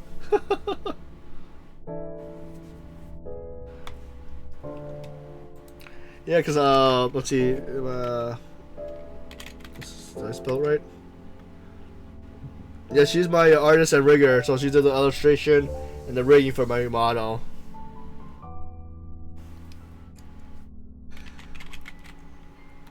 I know she's taking a break, but oops, let's see.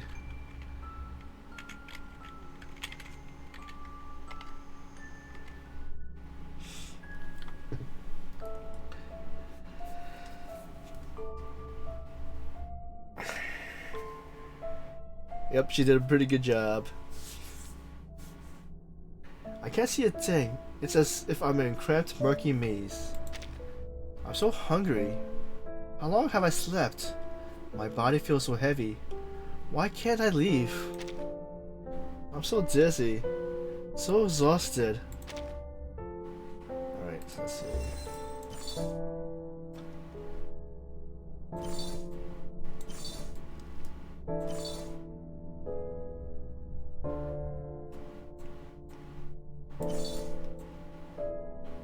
Oh. Okay, we'll end this full. Verse is going pretty well. Like I said, we finished Right Rum's travel log, which was a fun like mini type game with matching and then using units to clear the location. Now we're doing Anja Nala's story, and I'm trying to figure out her puzzle where we're supposed to reach this light, but I'm not sure if I could go past this robot or not.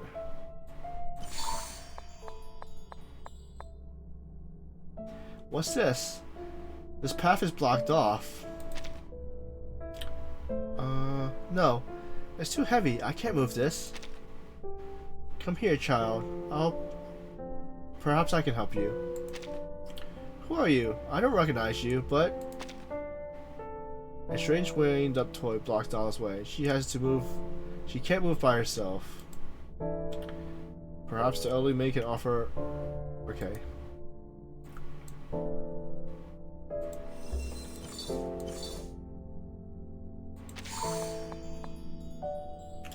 Your voice is familiar, like an echo from a long-lost memory. That's not important right now, child. Focus on moving the obstacle in your path. It is the manifestation of your fears. Can you help me? I can calm your mind, but you must be the one to overcome it. Only then will it temporarily lose its form. And avoid pursuers at all costs. If they catch a glimpse of you, they'll chase you mercilessly. With pursuers hot under her tail, Nala must be even more cautious in her movement. Luckily, they're not as fast as Nala.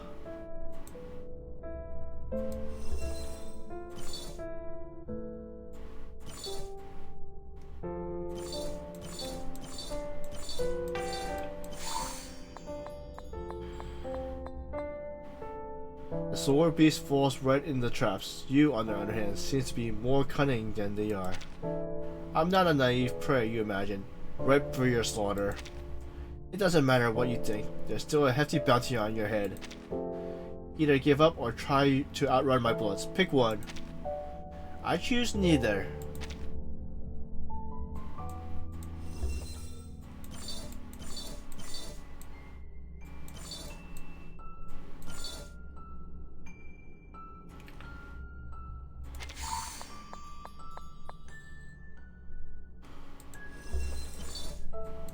What the? Did I mess up? Undo.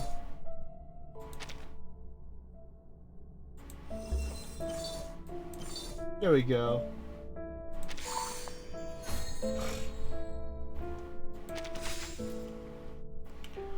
Stage 7. We have so 7, 8, 9, and 10 left. Blood-soaked earth. So how did she get shot? Or did she get shot? All smiles freezes. From that second on, the world begins to rewind. Rewind indefinitely back to its very inception, its first breath.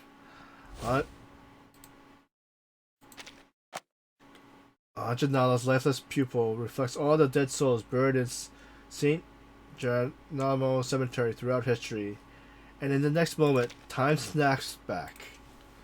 She vanishes from where she stands, as if she has only been a rumor. Everyone sees the toy fall to the ground. She lies there assuredly, calmly, grossly. A shadow suddenly darts by, snatching the toy from in front of their eyes, before disappearing into the crowd. Nala! Where did she go? What just happened? What the hell? There was a shooting! I heard a gunshot! The furious crowd is unable to contain their rage. They rush towards the nearby soldier. What are you doing? The soldiers in the crowd shouldered their rifles in unison. Stop there! Stand down! Anyone moves, I'll blow their brains out. No one dares, not even a flame on the candle seems to hold still. You're all guilty of harboring a fugitive. But as you allowed us to rest and heal in the quaint little town, the captain has decided to show you mercy. The soldiers, holding their guns, fall back towards the singular point, their escape route taking them towards the palm grove beyond the square. Oi, kid. The colonel's voice is hoarse as she rolls out from the crowd in his wheelchair. Put down that gun or shoot me. There is a menace in the words that shock the soldiers, who backed away cautiously, whispering among themselves. What's wrong? Does she have a gun? No way. He couldn't have a gun. Then why is he... The soldiers keep their eyes fixed on the colonel. Hand over your gun or everyone here dies. I'm not carrying a damn gun. Then raise your hand and go back. Why? Why? Because I do have a gun. So what? The young soldier has no answer for the veteran. He begins to sweat, fumbling over the trigger. He takes aim. Oh man, I didn't want it to come to this. Go on. Pull the trigger. Or else I'll... The colonel suddenly reached into his coat as he's pulled out something.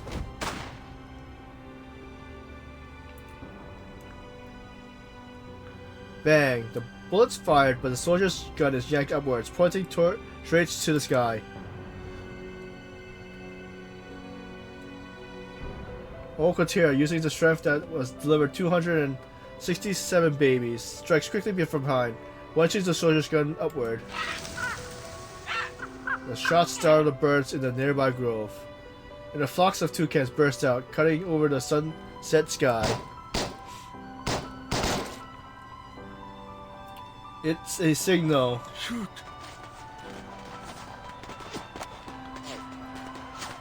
It's a signal. At once, villagers, elders, and soldiers all fall into chaotic violence. You heartless bastard. I'll gut every one last of you. Ah well. Vulgar and repeated curse fill the air as bowls filled at the sound of gunfire. Smashing pottery and streams erupt together. The elders swing canes, pots pants, and even their own wheelchair, striking with age precision at their head. Old Katia pats as she chokes a soldier from behind with her ruffles of her apron. They haven't fought in years, but now they will fight as if it's the last stand. The sky is as red as the arrow has pierced the sun. Below, people flee the scene in the panic. You son of a... The one-eyed colonel, Joel's boss, grabs an iron pot, maneuvering his rusty wheelchair with astounding speed as he catches up with a soldier retreating in the palm and smashes his head in. He then charges deeper into the grove.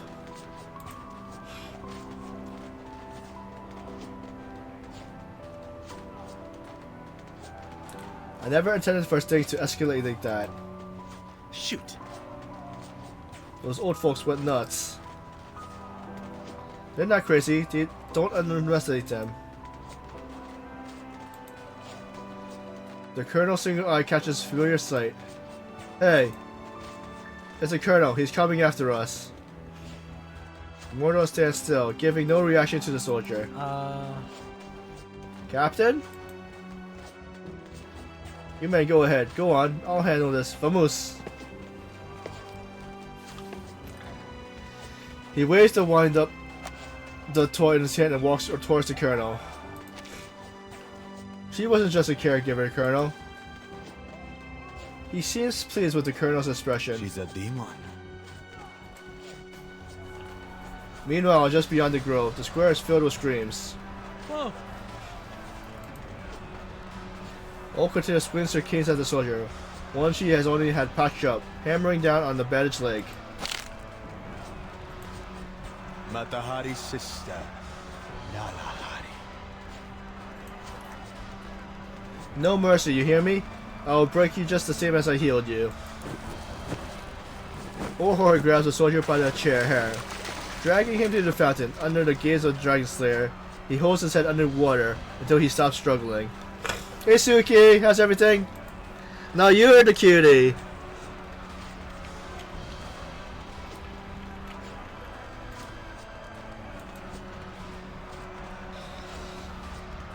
How's your day? How are you doing? I'm good.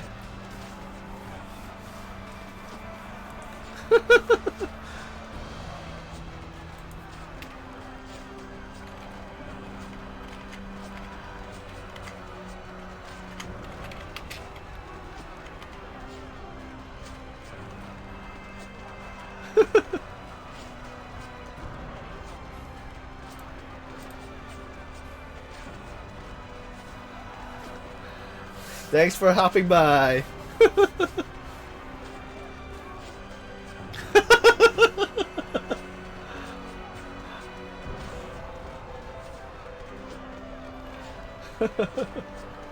So you just caught us in the middle of outbreak of the elders versus the soldiers that the town took care of the soldiers, and this is what happens to the town.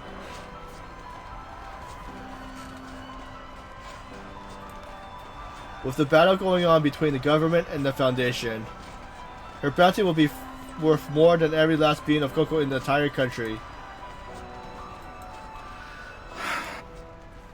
Damn, these old bastards, they're so strong. Ha, blah. St. Sebastian Square is covered in splatter of pool of blood as thick as heavy rain. The bodies of elders and soldiers lie scattered on both sides, facing up to the dimming sky. Her furious roar echoes in the sky, causing Murray to pause. At first, I wasn't sure. She looked familiar. I've seen that wanted poster, yes. Who hasn't seen it? Such a beautiful face seemed almost like a fantasy. But I made sure that she was a girl on the wanted poster. Makar glances back at it all, as if the blood-red square has nothing to do with him. Do you know how I felt when I found her? Astonished, utterly astonished.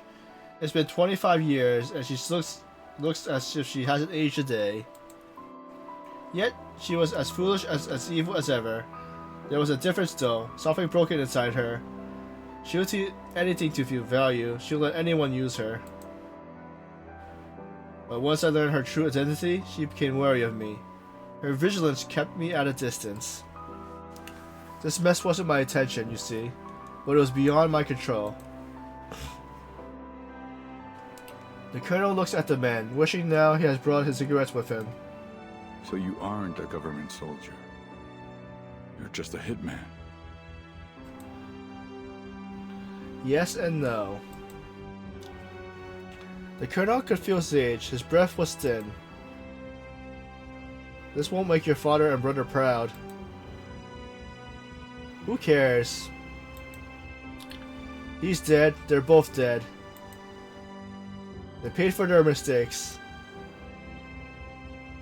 The colonel coughs twice, then bursts into laughter. The captain turns hitman and returns the laughter. Now let's call a truce. What do you say?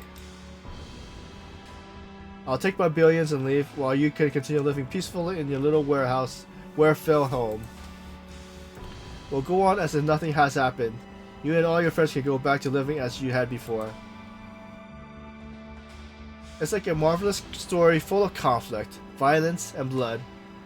But in the end, the audience sees it as about love and peace. How grand. Think of it as a way to have a second son. I'll look after you, old man, I'll promise. As for me, I suppose I always wanted a chance to make peace with my father. God damn, I'm a great storyteller, aren't I?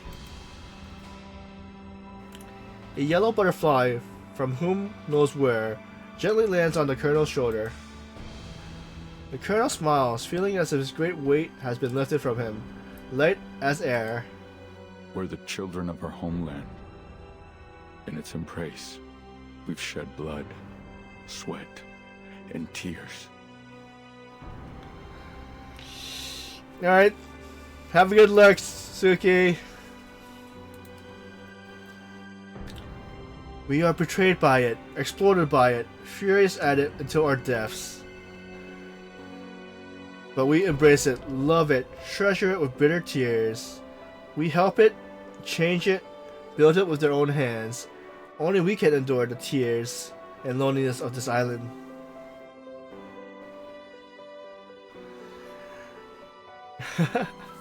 Alright, feel better soon, Suki. And if I don't talk to you, have a good rest.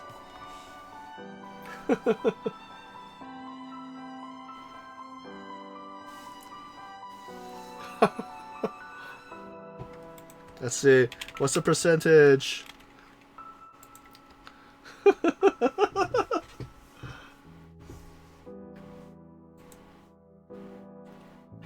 Guided by the stars, they paddle their canoes, drinking the sap of the rubber tree, and every quiet night they are one with it. I didn't understand why you didn't get it before. Now I do. You'll never be one of us.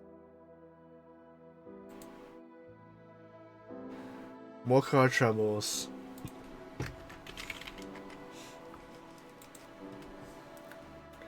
Perhaps you're right. It is a good story. But it doesn't end well for you, you worthless dog. The colonel pulls out a revolver from his coat, one he has long been reluctant to use, but now he loathes it. But the captain's tongue reflex moves faster, firing a shotgun blast into the colonel's abdomen.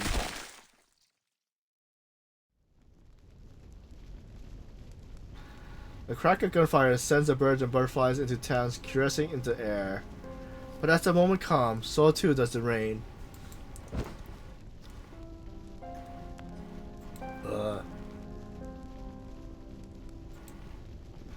A worthless dog. Ha! Was that really the best an esteemed member of the literary society could manage? I couldn't be bothered. What? The colonel's voice is so faint that he instantly moved closer to listen. At my age, why waste time choosing words? The colonel suddenly lunges, butting his ear and tearing it off in a moment of savage aggression. You! Ow! Your whole family! He raises his shotgun, rattling it round before firing into the colonel once more, then grabs the toys and flees. The colonel could hold on no longer, collapsing into the blood-soaked mud. Using his last bite of strength, the colonel fires every round in his revolver. The pain is so great that he hardly tells where he's aiming. He hopes for a miracle. Give her back to me. But it is in vain.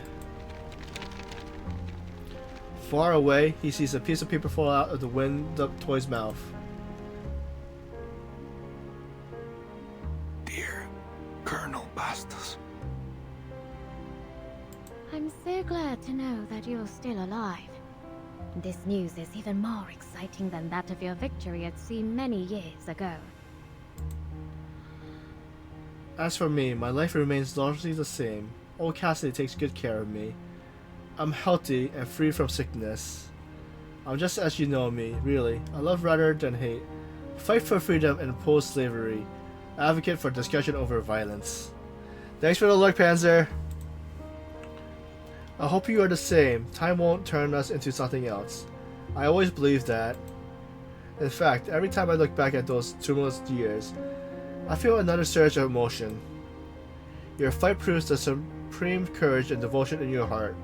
You shed blood and sweat to protect peace, humanity, and the honor of your country. Your efforts were not in vain, and your struggle is reminded by all. Therefore, I will especially commend you, Colonel Bashin, and your regiment. You will soon receive a government pension that will ensure your security and prosperity for the rest of your life.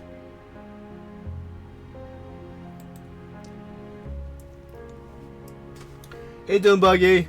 Well, right now it's mostly Junionsi, Lucy, Six, and Two Fairy. I'm testing around with Anjan Lan Li with the other characters, but for some reason it's like if it's okay, but I still try to figure it out. An Imperial Gold Medal will be awarded to you at the St. Sebastian Square. Please do attend the ceremony. I believe it will be a grand event. I admit, I've grown to like the nickname. It's a fitting after all. Yours, Shorty. Wait, but didn't she Shorty die? The colonel lies in the mud, reading the letter, pain staring through his body in an equal reaction to the cold numbness. Silly. Colonel. Shorty has been dead and buried for a long time, and I can't imagine he would come around to that nickname.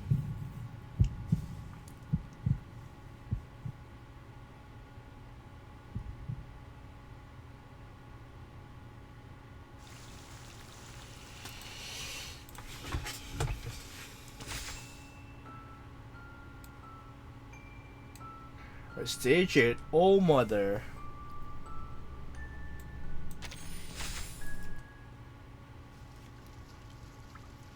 It's part 8. 10 years later. So does Anja and Ali find out what happened? Fire cannot turn the past to ash, even now. Even now.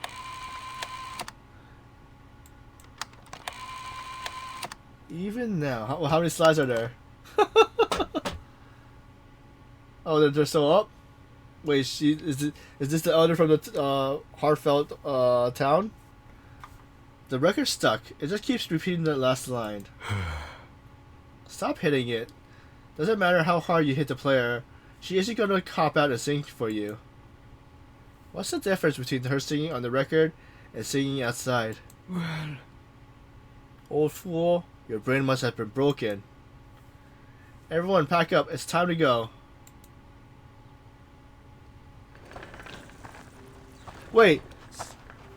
It did say 10 years later, right? A group of elders in black move slowly towards the cemetery, with old Quintero at the front. Each bend down, pressing their hands to their backs and placing their boutique on the grave. Old Cinder, Old Jorge, Old Otella, Old Dos, Old Bastion. Lily covered the freshly dug soil. The souls within awaits their song. Old Couture leads the singing, as the colonel always said, short of an accordion, a good violinist and hymn leader is never in bad taste. Her voice is rough. Shh, quiet. She's doing the best she can do for her age. Besides, she wasn't always the singer. Oh yeah? Who did it before her? Shh. The elders in front turned with a frown, stopping their conversation. As if stumbling over a long unspoken no man's land. You talking about Nala? Was her name Nala? Yes. They said she was here a long time ago, when this place was first built. She was found drifting down the river in a bamboo basket. I heard she has wings that flew down from the sky like an angel. Nah, those weren't angel wings, they're demon wings. I heard she was a wanted criminal. Don't you know? The bounty was in the billions. You can't even imagine. Oh dear. What did she do? Do you know the actress Lily Laundry? Yes. They said Nala assassinated her and was on the run for the government before hiding here. No way. They found the assassin? It wasn't her. I heard she was an international spy selling information from here to there and there to here. Quiet. Old Couture approaches the whispering elders. The last 10 years were harsher on her face than any previous.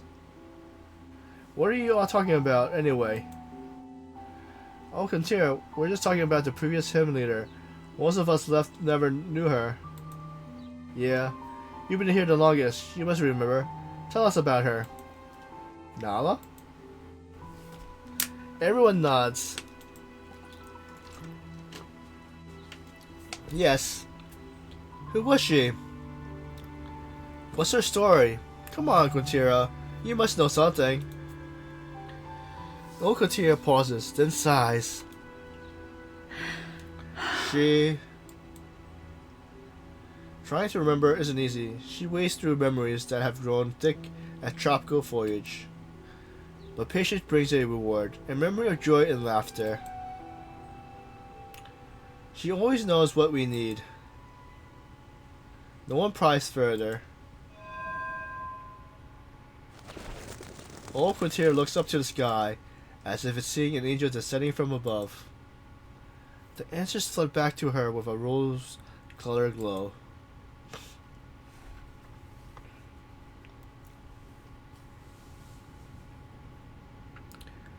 Cabrera, what is happening? I just brought these chickens from the market the other day, and now they're all gone. That's the third this month. Calm down. Probably some mangy dog sneaking in during the night. We'll see about that. I'm going to find out just who's responsible tonight. Be careful you don't get bitten by the weasel. Those things can swallow a whole chicken without leaving a trace. We got a weasel problem back home. I caught it in a week. There's no problem. There's no trouble. Then go ahead. Everyone's still waiting to try your chicken stew.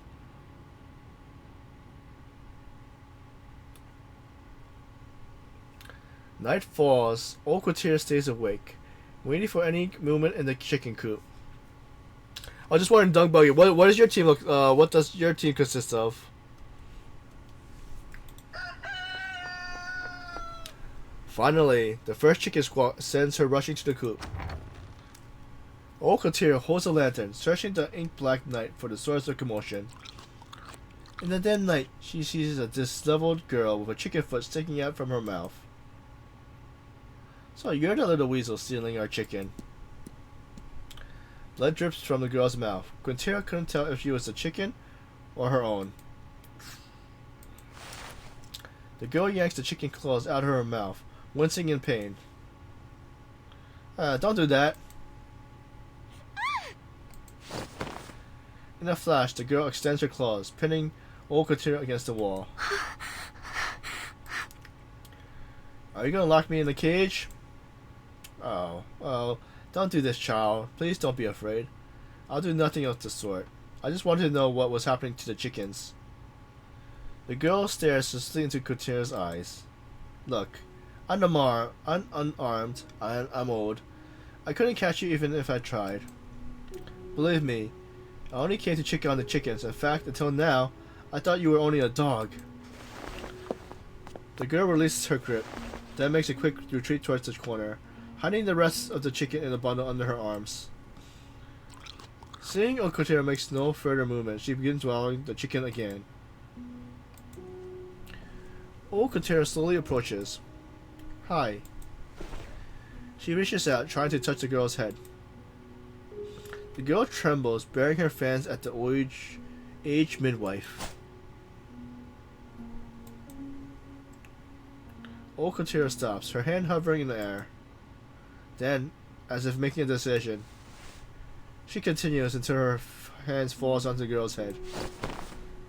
The girl jumps up and bites her. Blood oozes from the wound. Ow, that hurts! But the woman squints, enduring the pain, until it begins to ease little by little as the fang retracts from her skin. The girl lets go, and Kotira returns her hand to the girl's head once more. Eat, girl. Eat more. You look starved. The girl stares at Kotira, then lowers her head and quickly finishes the chicken. She kneels and wipes the girl's face clean. We don't dine with our hands here.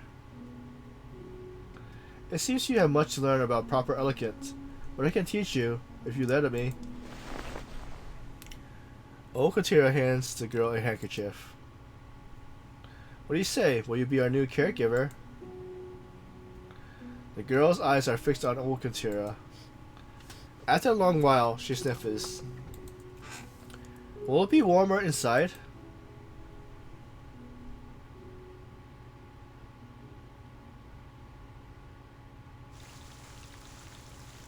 The end? Wait. Oh. Alright, I'm like, what? The end? I thought there was 10 stages. Okay. So, stage 9. Hunters and Prey. Tap the ground to let... Okay, so tap... Let's see. So where do we have to go to anyway?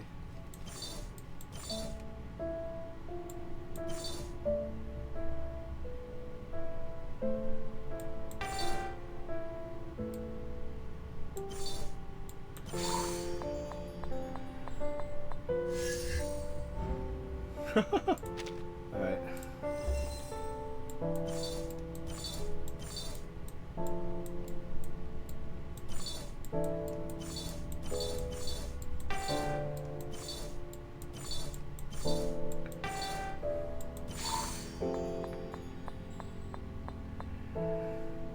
Please stop, or you might end up getting... Wait.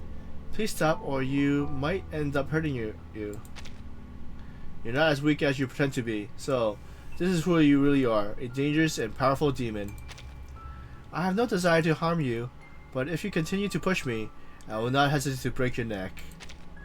Let's put an end to these meaningless threats. It's simply our duty to hunt and catch your prey.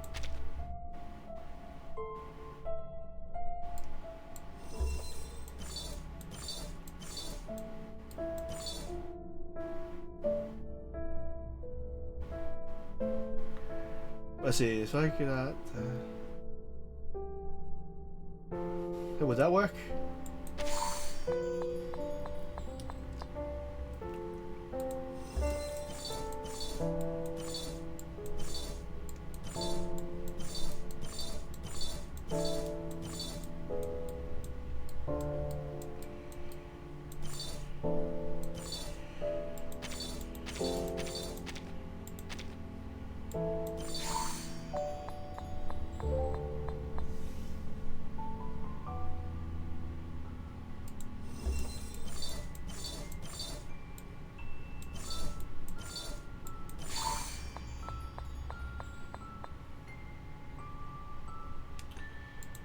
Is this anybody? I'm trying to live my life. Why is everyone so determined to catch me? I can't take this anymore. I want to tear them all apart. No, child. You can't give in to that animalistic urge, or you'll end up living like a wild animal. But I didn't do anything wrong. Why do I deserve to be treated this way? Some people will be afraid of you, yes, but others will understand you and like you. They want to hear your singing and stay by your side.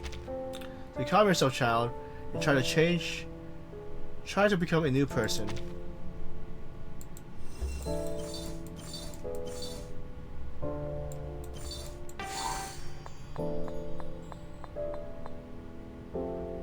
Hold it right there, lady. This is a routine inspection. What? No. I just want to leave this place in peace. Huh, that face. You're that girl on the wanted poster. Don't move. Stay where you are. You're under arrest. No, please. Go away. I don't want to go with you.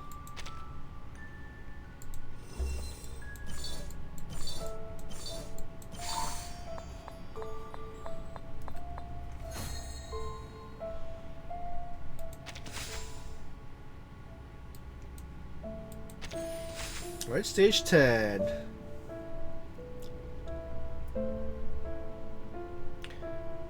So tap the ground. Okay, see.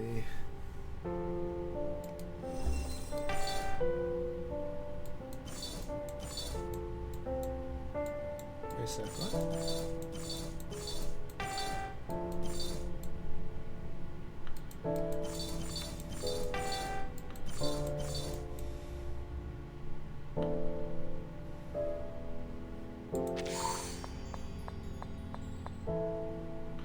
Are you here to lock me up in a cage? Wait, are you here to lock me up too? Put me in a cage? The St. Pablo Foundation has issued an arrest order for Succubus. I'm just following orders. But why? I haven't done anything wrong. There's no need for us to use force in this situation. I kindly ask that you comply, Miss Succubus.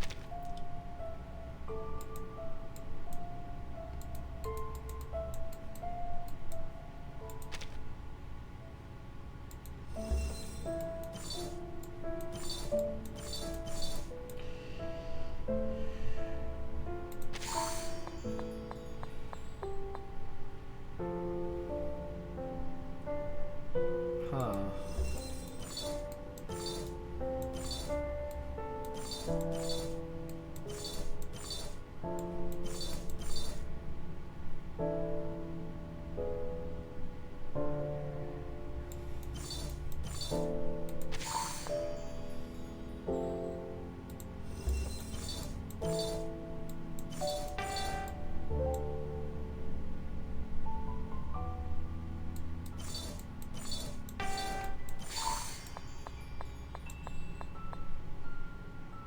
No, stay back. I told you you'll get hurt. I'm underestimating you, and I underestimate the power of a succubus. You're far too dangerous to be kept alive. Are you willing to die for a stupid bounty? This is no longer about bounty, it's about duty. And finally, my work is done. Oh.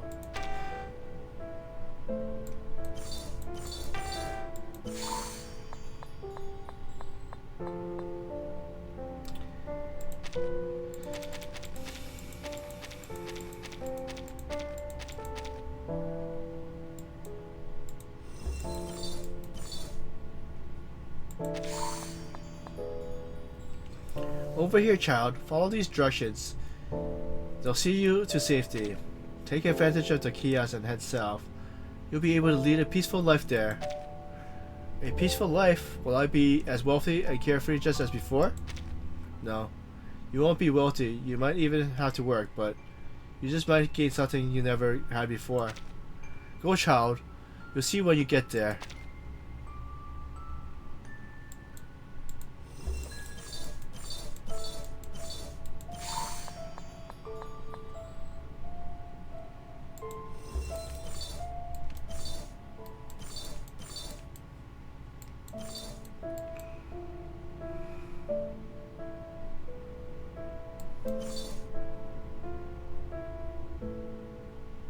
Huh.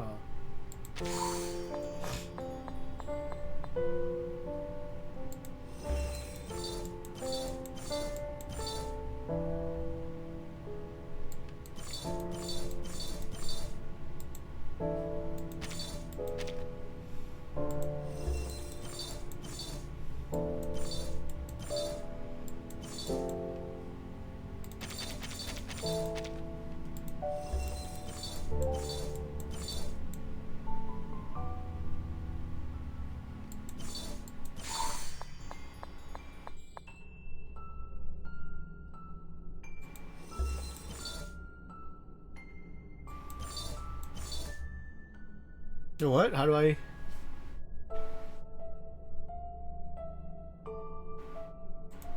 I don't get past the robot though.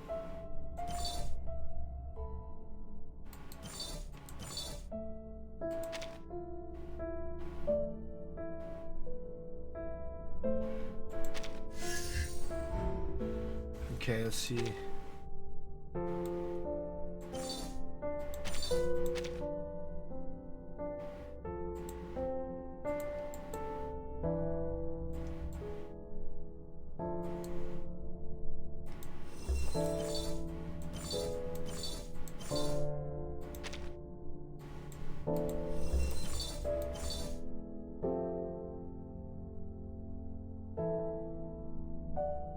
That's weird. How do I go south? Was I not supposed to? Let me check.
Huh?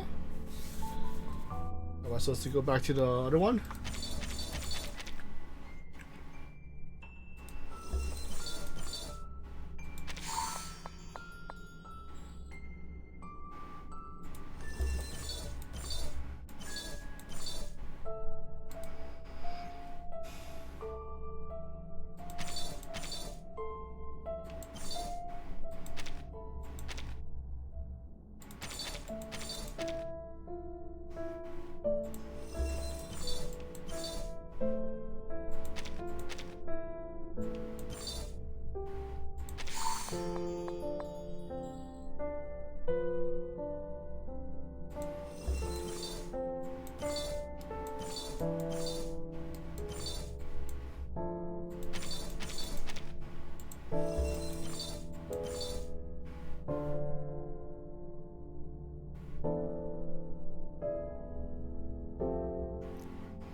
How do we get past the robot? I meant.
See, calm child, we both know you can do this. I feel much better because of you. Thank you. Go on, keep going and escape from this place. Oh, okay, so...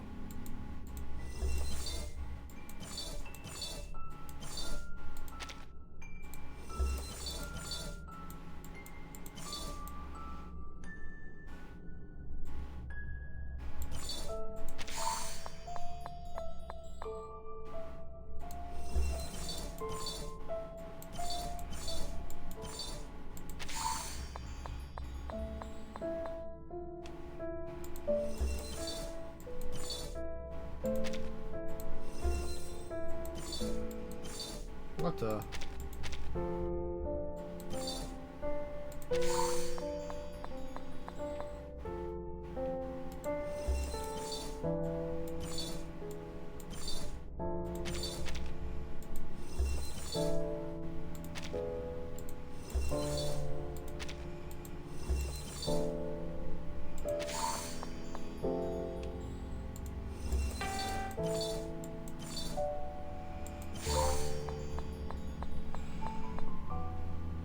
Stop right there. I won't let you escape that easily. You're making a mistake. Even if you catch me, no one's gonna pay you a reward. Don't want me in with those lovely bounty hunters. This is my official duty. Stop resisting and surrender immediately.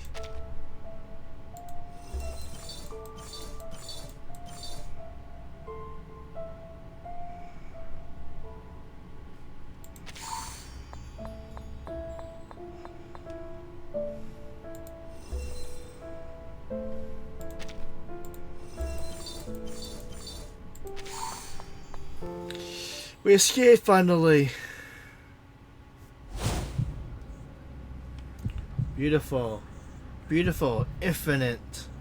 Beautiful infinite expansion conversion.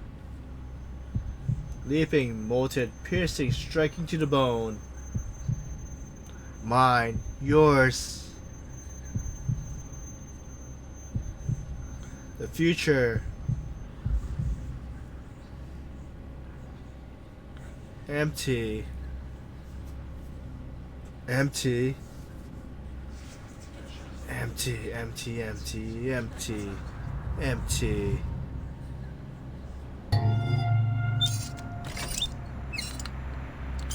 Gulp. Gulp, girl. Gulp. Tut, tut, tut, tut.